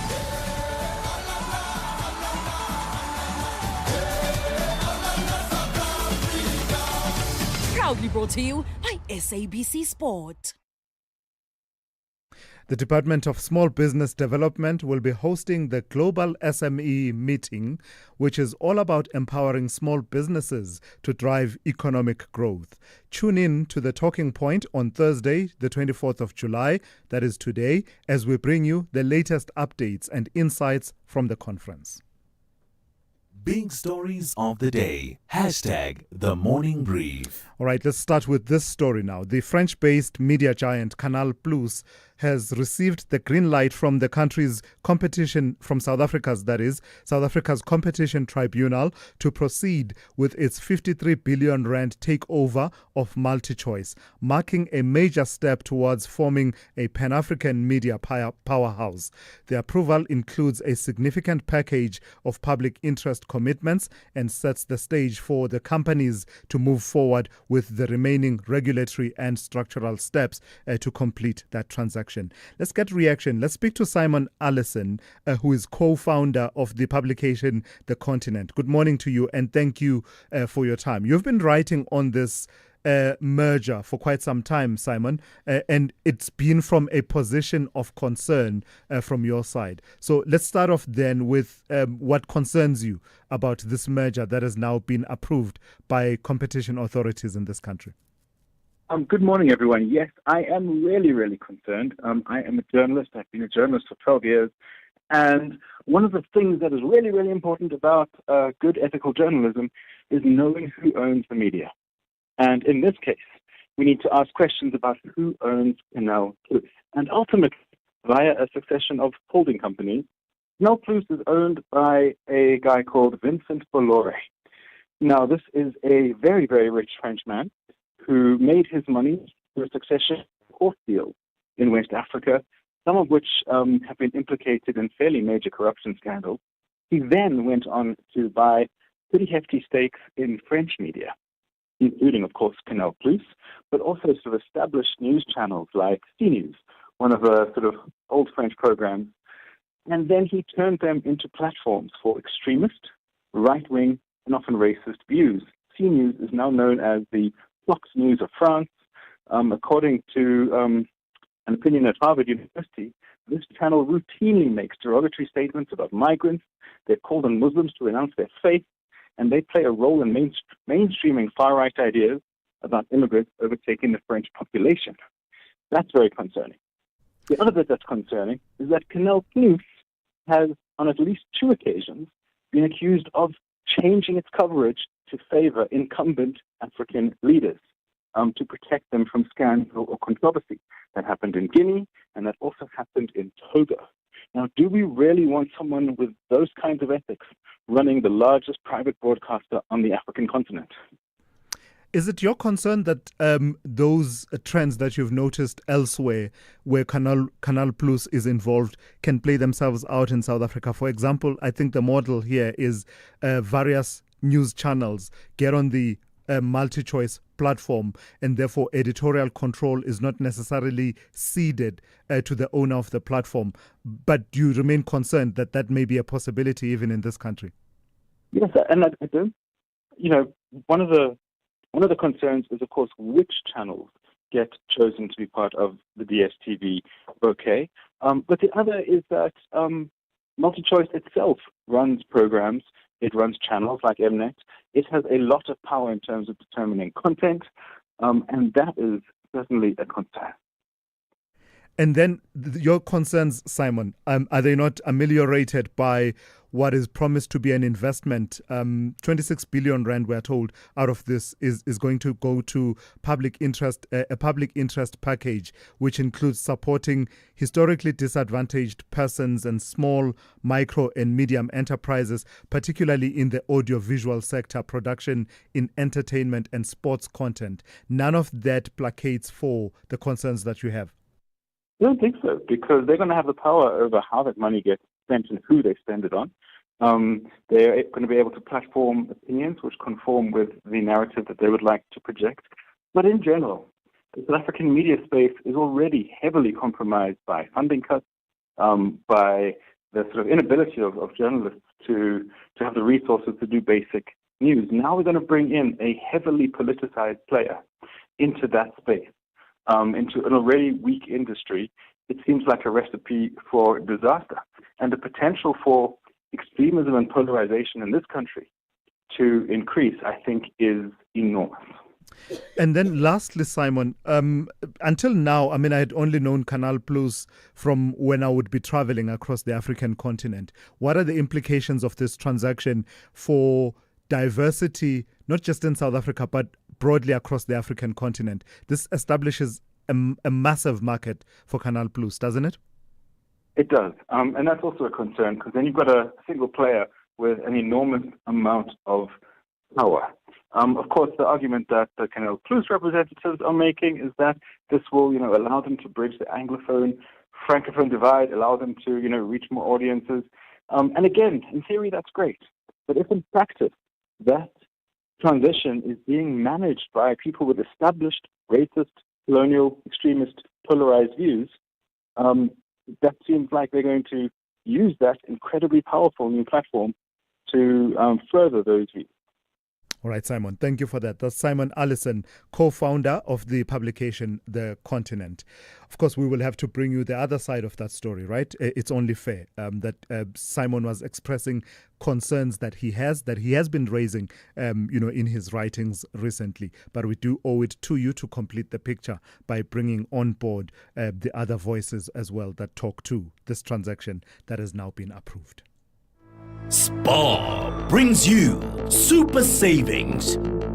Get 750-gram Nola mayonnaise for $36.99. Save 8 Rand. Fresh pack Rooibos Tagless tea bags, 80s for $44.99. Save 9 Rand. Or 80-gram Cadbury chocolate slabs. Buy any 2 for 32 Rand. Save 16 Rand. Plus, you could win your share of 6 million Rand in instant cash. Prices valid until 6 August 2025. While stocks last. T's and C's apply.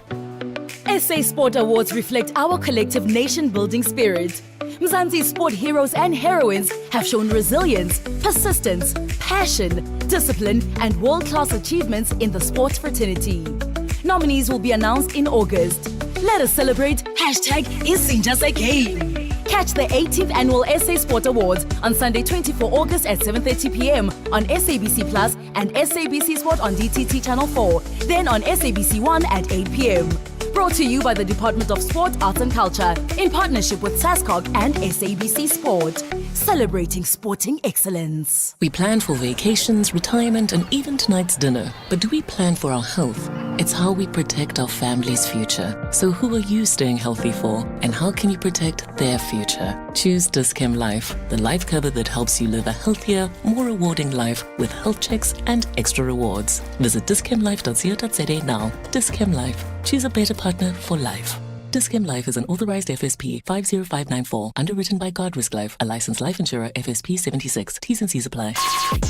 Call Thulasizwe now, 086 000 2032. Yeah, let me take some of your voice notes, in particular relating to that bill that has been passed by the U.S. House of Representatives' Committee on Foreign Affairs. It's still got a long way to go, of course, but part of what it calls for is sanctions on certain leaders of the ANC and certain leaders of government. So that triggered a whole lot of conversations about leadership of this country, but also at some point it pivoted and it was about the leadership of President Cyril Ramaphosa. And someone asked me, who do I think would be best suited to lead the country right now? And I said, hey, leave me out of it. It's the decision of the people. So let me hear what this person has to say about the leadership of President Ramaphosa. Good morning, Thulasizwe. Would I be correct to say the leadership of President Ramaphosa has put us in this awkward position with the US? Is that the legacy? Could I be wrong to say one of the legacies that President Ramaphosa gave us was this awkward relationship with the US, or would I be exaggerating? If you can just enlighten me there. Thank you, sir. I like how you ask me to enlighten you. I don't know. It's up to every person to assess, I imagine. But it happened during his tenure, right? So it did happen factually. It happened during his tenure, and he's an agent. He's got agency and has been able to respond to the situation and manage the situation as it develops. And so in that way, it's unavoidable that it becomes part of the legacy in terms of the tenure of office. While he was in office, this factually happened, coincided. Whether he's the sole cause of it, that's where the debate will then arise, and each person will be able to make up their own minds. Jan in the Free State, good morning to you. Good morning.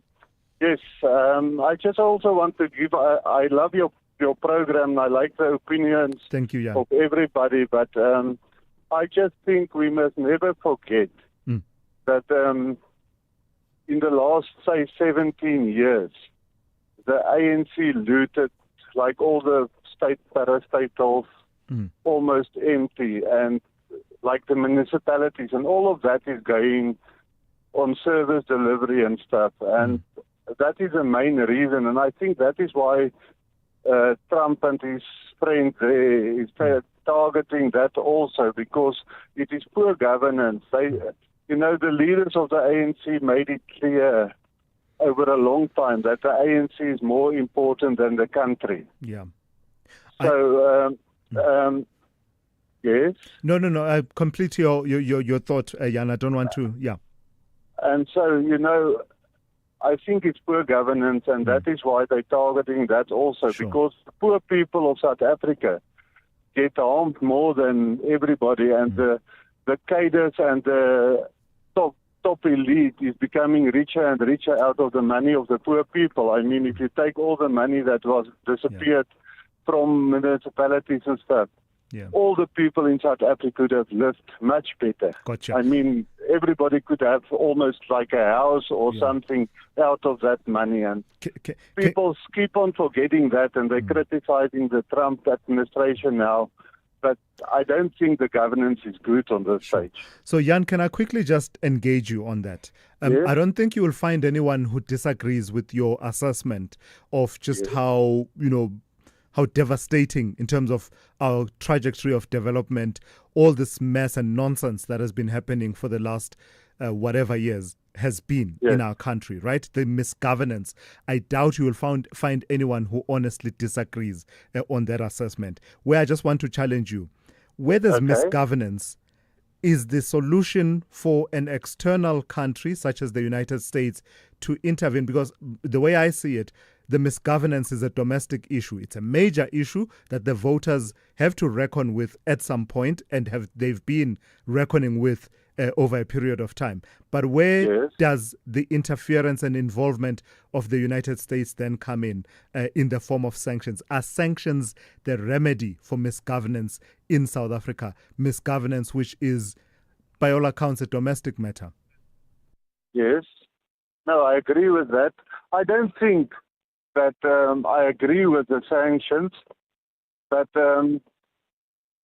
over the years it's proven that on the end of the day, the ANC just do what they want, and almost now, after the last election, the ANC is still going just straight on their path. They don't listen to the GNU partners. Actually, they just continue with what they want, and I don't think that is the right thing. I think on some stage, the ANC must also turn back and say what is really the best for the country. All right, Jan. Gotcha. And for the people. Yeah.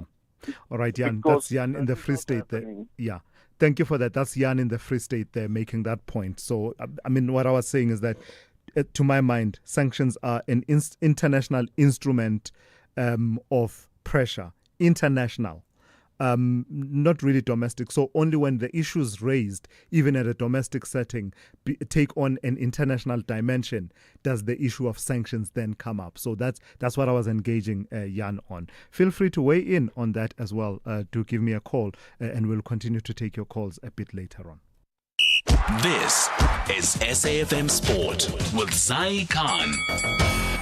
So the message from Riza Hendricks, Zai, is you have a bat in hand, use it. Yes. Don't use it for other than swinging and getting in the runs. Yeah. And it looks like he's calling some kind of family meeting. Yeah. Because he is going all out and saying our batters must raise their game if they want to beat New Zealand in Saturday's T20 Tri-Series final in Harare. Now, he top scored with 41 in the loss to the Black Caps, but SA managed just 134 for 8 and suffered their second defeat to the Kiwis. The final, which is on Saturday, offers a third and final shot at redemption.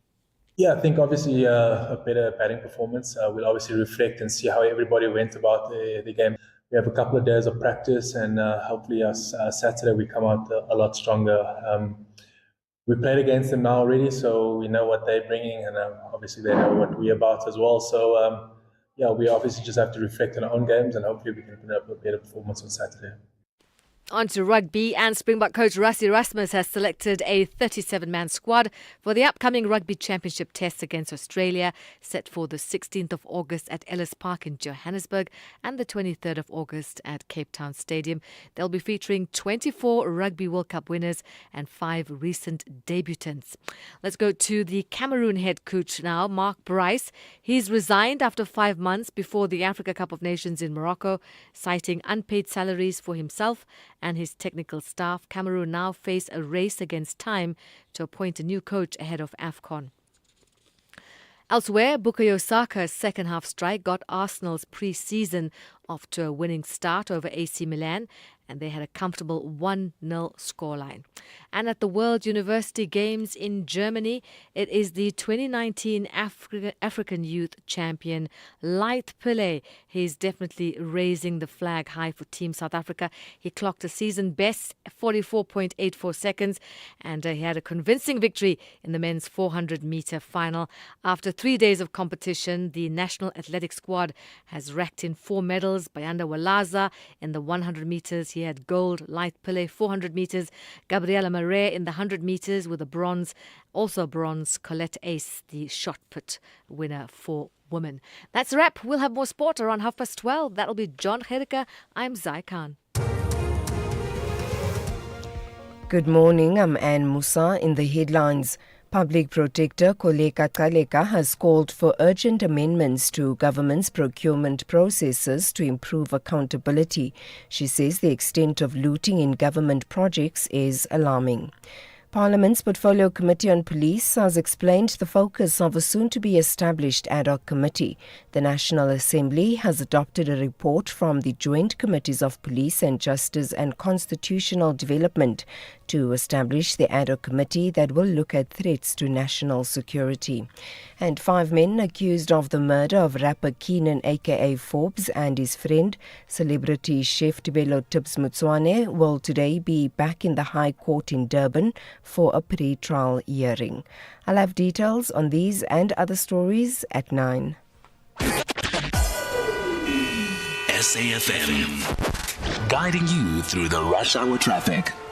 Couple of crashes as you come into Joburg from the south side today. Collision on the N3 north at Van Buren. That keeps traffic heavy from Cement Factory. And there's the collision on the Mike 1 north at Ormonde, causing delay as you arrive up into that area from Uncle Charlie's. N1 south crash on the William Mandela off-ramp. So after Ravonia Road, as you line up to four ways, that gets a bit slow. And a lot of traffic into Santon this morning. Looks like a busy office day Thursday. You got queues coming down Bowling Avenue, down Ravonia Road, South Road from Morningside, Ravonia Road through Morningside, Grayston from the Mike 1, William Mandela, Republic Road coming from Bryanston and Randburg. A lot of traffic on multiple routes into Santon. A reminder of the changeable situation on the R21. Always worth checking before you travel. This morning, roadworks flicking over to the northbound side. That's been clear for a while, but from today, back by Engen. So going from the airport through to Pretoria, there's quite a backlog to work through. Durban stationary vehicle N2 south after Genna Road causing some delays. Bottom of the M4 Ruthfirst Highway queuing up as you get into the central Durban area. And Cape Town, things starting to ease up with the exception of the R300. There's a very unusual queue this morning into Mitchell's Plain. Traffic queuing from the N2 down towards Stock Road. And a crash on Nelson Mandela Boulevard inbound at Ridderbloom, keeping pressure up through Hospital Bend. N2 inbound, M5, M3 all affected. Rob Byrne, SAFM Traffic. The business update on SAFM. All right, for that, let's turn to Ndauling Lechela one more time. Ndauling, inflation moving, not in the direction that we want it to be moving, but any reason to be concerned yet? Not just yet, Tulas, as we are still at the bottom of the SARB's 3 to 6% target. Consumer prices accelerating to 3% in June from 2.8%. Despite this, it was still under expectations, with many economists expecting it to rise by 3.1%.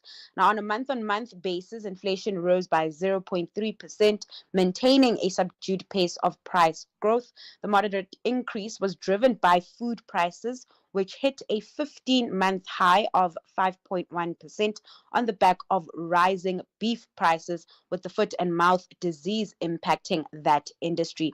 Now, core inflation, which excludes food, non-alcoholic beverages, fuel, and energy, fell to 2.9%. Rental inflation increased by 1% month on month, but remained subdued at around that 3% mark, which is expected to keep core inflation contained. Now, despite the slight rise in headline CPI, inflation remains relatively low by historical standards, providing support for consumers and potentially paving the way for further interest rate cuts. And so economists expect this moderate increase to support the case for further cuts, with some predicting a 25 basis point reduction in the repo rate at the upcoming MPC meeting taking place next Thursday. Tell us about the JSE hitting historic highs. What's that about? Yeah. Good news on the local bourse front, Tulas. The local bourse crossing 100,000 points for the first time in its 137 years history, driven by strong performances, of course, by Naspers and Prosus. Resources and financial stocks also playing their part. According to JSE Group CEO Leila Fourie, this achievement reflects the resilience and innovation of listed companies, as well as investor trust in the local market. Now, the JSE's rally is largely attributed to global market trends and soaring gold and platinum prices, as safe haven demand boosts precious metal prices. Mining firms have driven the bourse's growth, with the JSE Precious Metals and Mining Index doubling in value since December. The strong performance of SA equities this year is also seen as a vote of confidence in the GNU and optimism about economic reform and fiscal consolidation.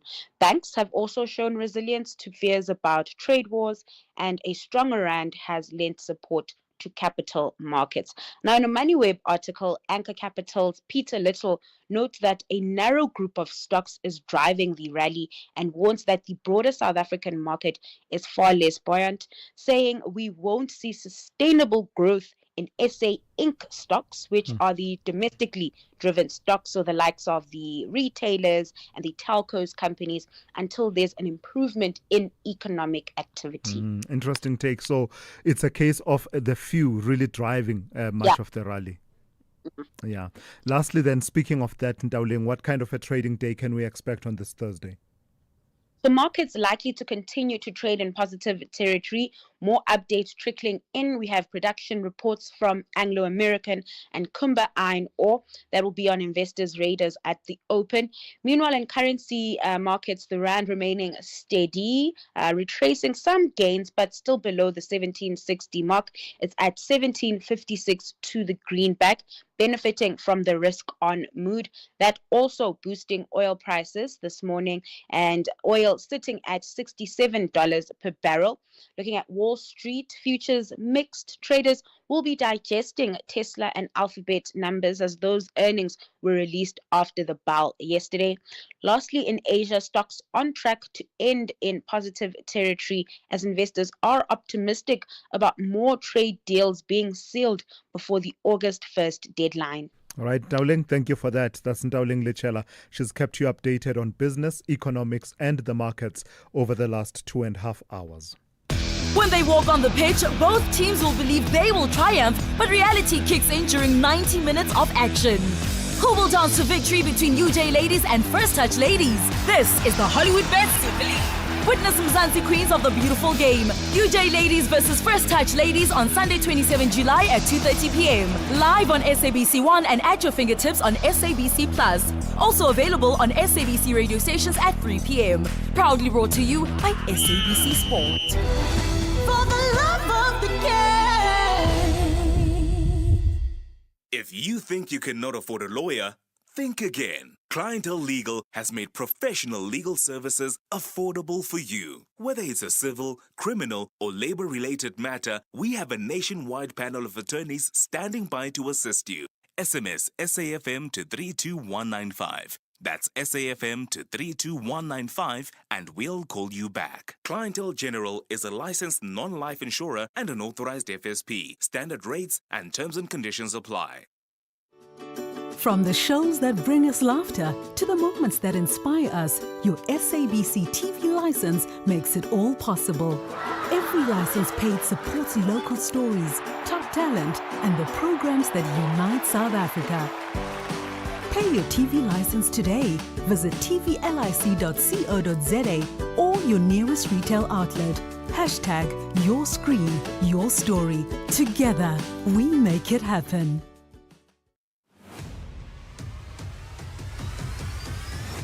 Thulasizwe Simelane is streaming live now on Facebook, YouTube, and X at SAFM Radio. Yeah, indeed we are, as well as live on the traditional airwaves, that is SAFM 104 to 107 nationwide. A growing reverse semigration trend is reshaping the country's property and employment landscape, with job seekers, we are told, increasingly relocating from the Western Cape back to Gauteng. This shift is driving up demand for premium office space in Johannesburg and Pretoria, reflecting a broader return to office movement and Gauteng's position as the country's economic engine. So let's speak to Shante Venter, who is co-founder and CEO of Wise Move. Good morning to you and thank you for your time. The numbers we are citing, Shante, are from your Wise Move Migration Report 2025. Is the situation really happening? I mean, those of us who live in Gauteng have over the years been envious when we were told, oh, there's a semigration going on and we are moving to the Western Cape. We're moving to the Western Cape. We're moving to Cape Town. Are you saying that the trend is reversing?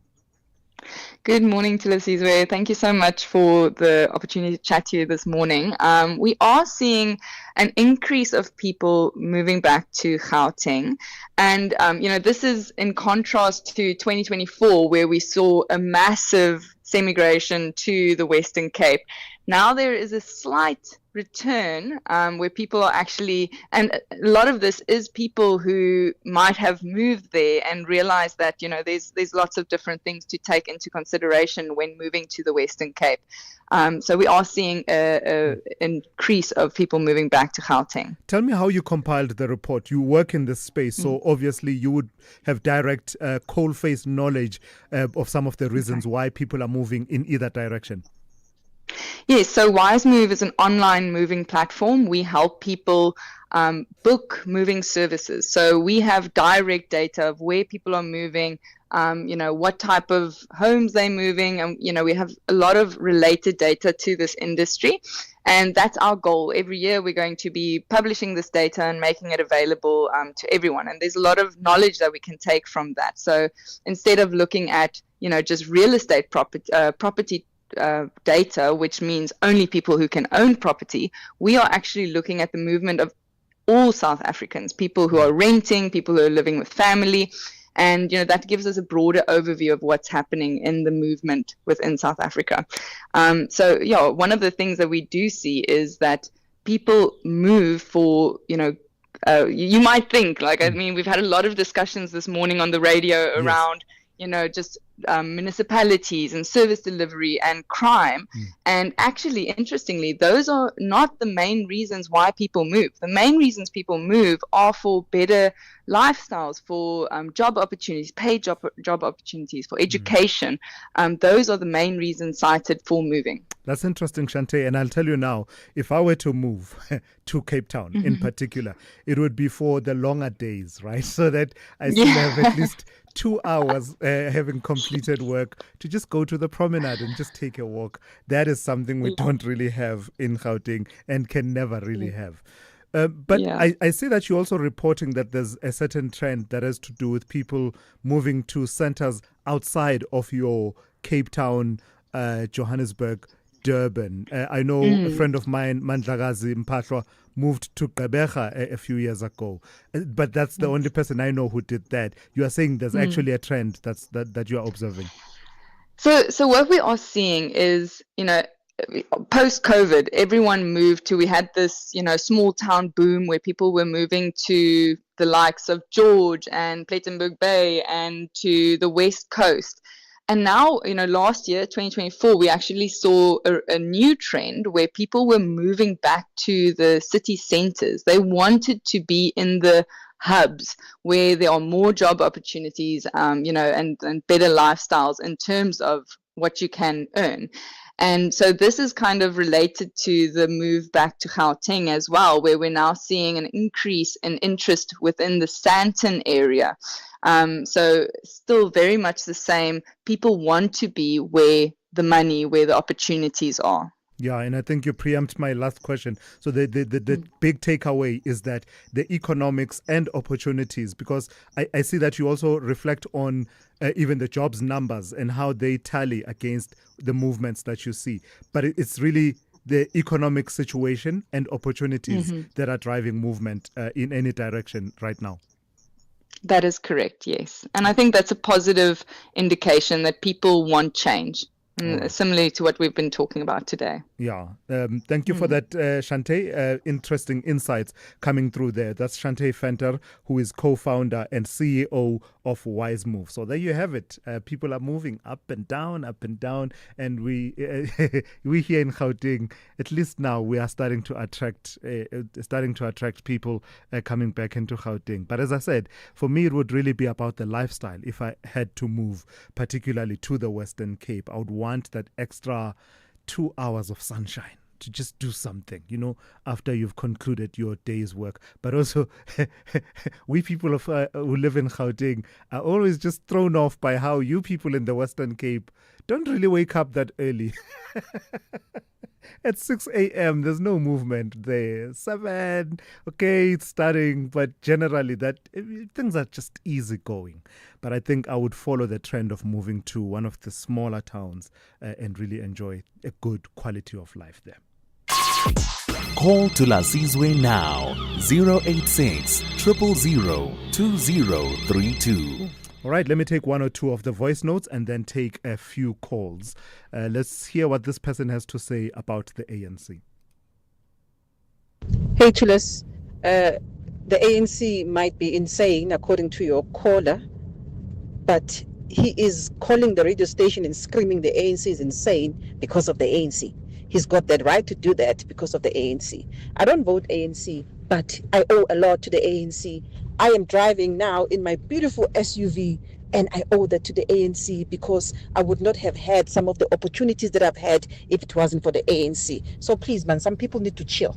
Thanks, it's Bongi here. Bongi, thank you for that. And I don't think it's the first time I hear that kind of narrative similar to what you are saying, Bongi. That has to do with the historical role that is undeniable of parties such as the ANC, mainly the ANC being at the forefront of it all in terms of attainment of South Africa's democracy and liberation from apartheid shackles. And I think it's a separate conversation, of course, from the track record in governance. But I take the point you are making about the role and also just setting up a sustainable democratic state, because whatever our problems, our detractors thought this would not last 5 years. Look at us, 31 years down the line, we're still there, still committed to this democracy, warts and all. And my goodness, do we have many problems to deal with. But we have found ways and systems that ensure that we keep going and we find ways to,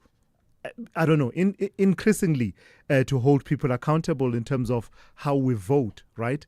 And express ourselves that we don't like what we are seeing. So in a way, I get what you are talking about there, Bongi. Ray in Cape Town, good morning. You want to talk about sanctions? Yes. So basically I just want to reply to two earlier speakers.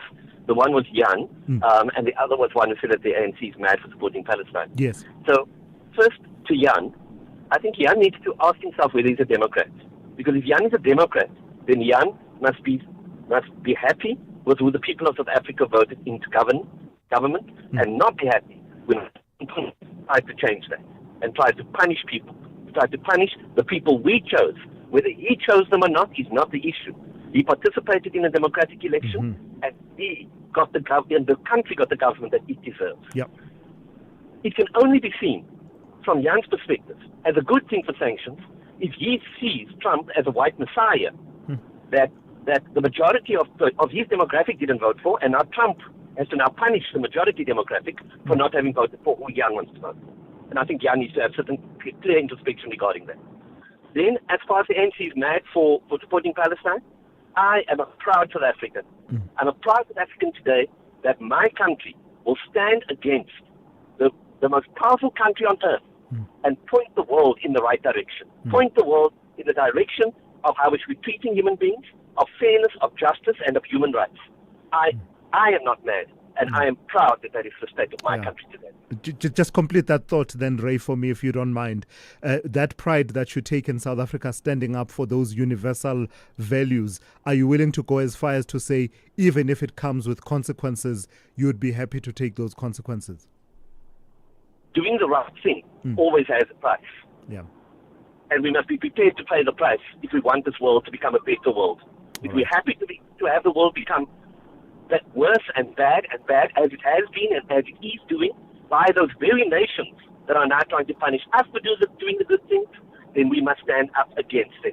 And we must make this world a better place for our children. Gotcha. Ray, thank you for your call this morning. That's Ray out in Cape Town. Mandla, don't go anywhere. I promise I'm coming straight to you.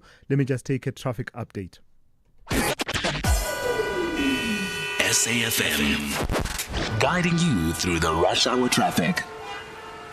Just a reminder, if you do the R21 between the airport and Pretoria every day, it has changed up this morning. Roadworks back on the northbound side by the Engen services just north of Upsfontein Road. Pretty heavy queue backlogging through towards the Benoni exit. Crash on Joburg's N3 north between Heldenace and Van Buren. So delays coming up from Germiston, and the N1 south collision at the Winnie Mandela off-ramp, just causing a delay approaching the four-ways off-ramp.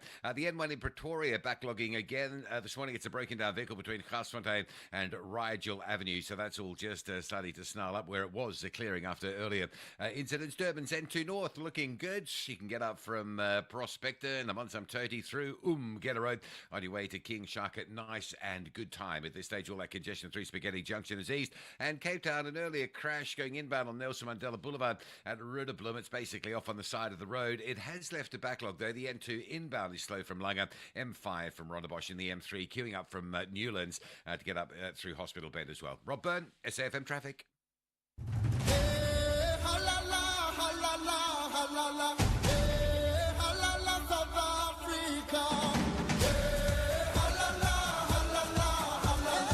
My name is Thulasizwe Simelane. I play as a striker. Between working at a farm and a salon, I'd go to the farm because I love animals. We're sitting nicely, playing music, make some jokes, forget about anything that I'm going through. Where Africa competes, South Africa connects like Wi-Fi.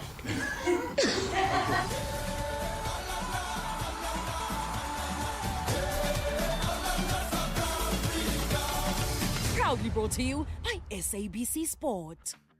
Get ready to brush up on your brightest smile with Dis-Chem's 2+1 cheapest free deals on dental care products. From the trusted Dental Mate to soothing Sensodyne, classic Colgate, and many more. Stock up on all your favorite brands. Get down to Dis-Chem today to enjoy 2+1 cheapest free on the widest range of manual toothbrushes, toothpastes, and mouthwashes. T's and C's apply. Hurry, dental offer ends 17 August, only at Dis-Chem. Better health starts here. From the shows that bring us laughter to the moments that inspire us, your SABC TV license makes it all possible. Every license paid supports local stories, top talent, and the programs that unite South Africa. Pay your TV license today. Visit tvlic.co.za or your nearest retail outlet.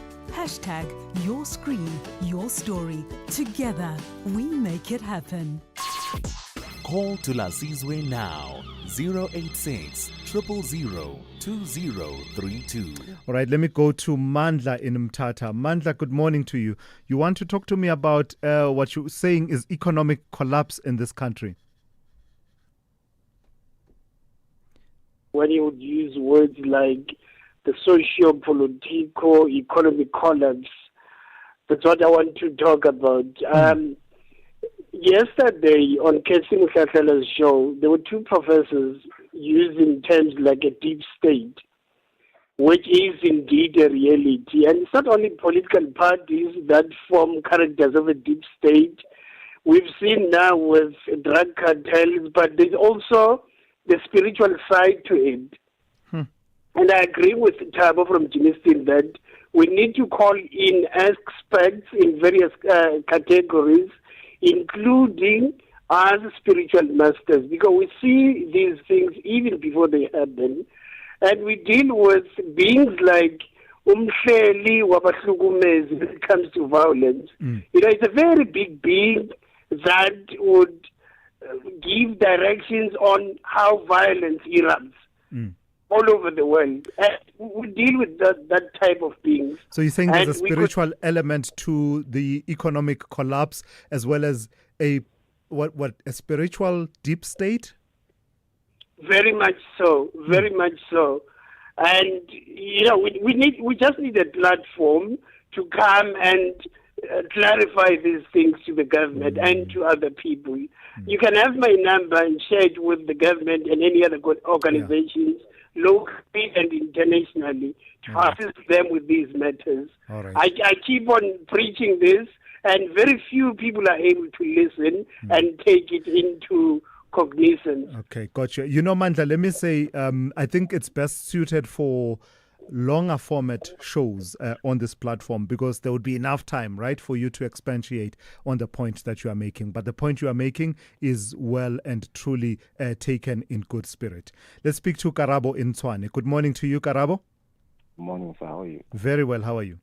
Good, thanks. I'd just like to ask, we are hearing that they're saying that it's targeting some ANC leaders and government officials. If someone could just balance me quickly here, who might have an idea of who are these ANC leaders and these government officials? We don't know yet, Karabo. So if the bill goes all the way and ends up being law, it asks the President of the United States, as well as the Secretary of State, as well as the Secretary for Commerce and others, to compile a list. So they would then compile a list and say, these are the people that are problematic in South Africa, and therefore hit them with sanctions. Whatever properties they have, freeze those, whatever travel they want to engage in. The way I understand sanctions to work, there would be severe restrictions on those people. But we don't know who they are yet.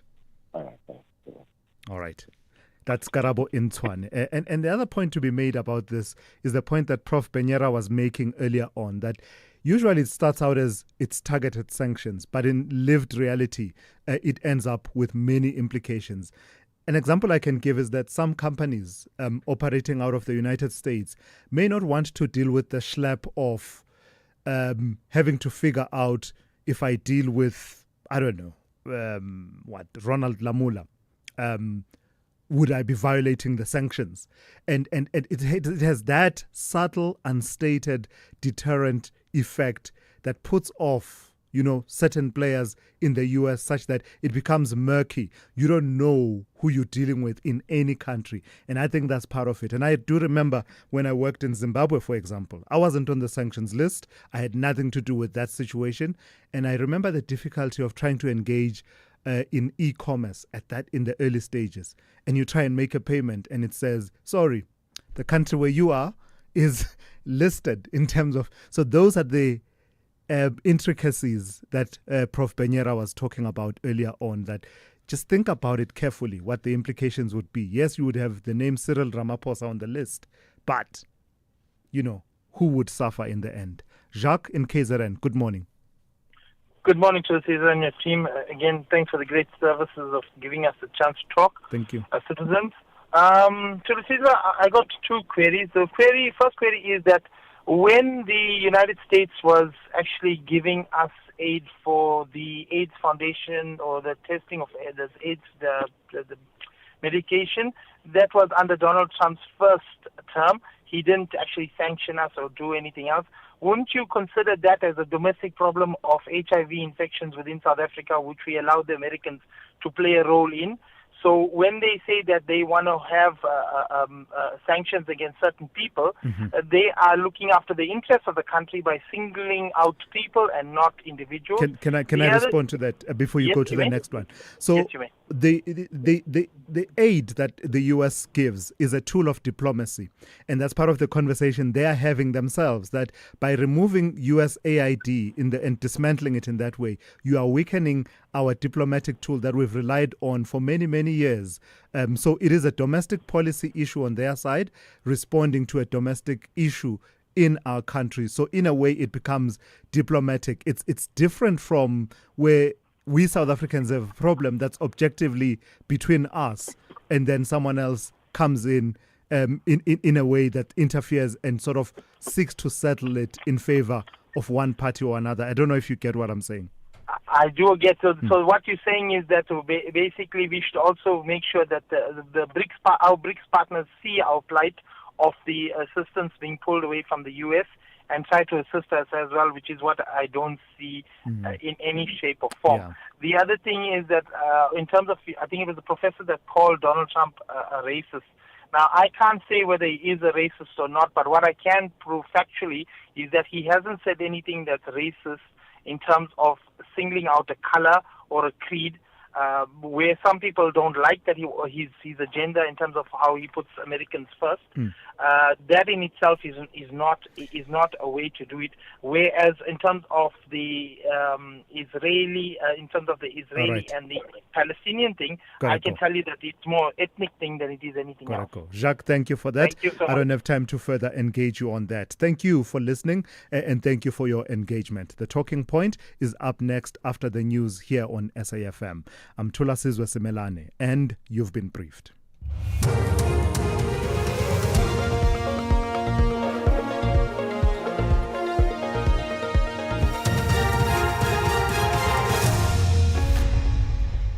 In our top stories, Public Protector calls for amendments to procurement processes and breakdown on ad hoc committee to probe threats to national security. Good morning. The Public Protector, Koleka Kaleka, has called for urgent amendments to government's procurement processes to improve accountability. She says the extent of looting in government projects is alarming. Speaking at the South African Council of Churches National Anti-Corruption Conference in Johannesburg, she said corruption had a negative impact on the lives of ordinary South Africans. And in this instance, it was senior officials who are qualified in the respective areas, finance, supply chain management, the municipal manager, who should ensure that they execute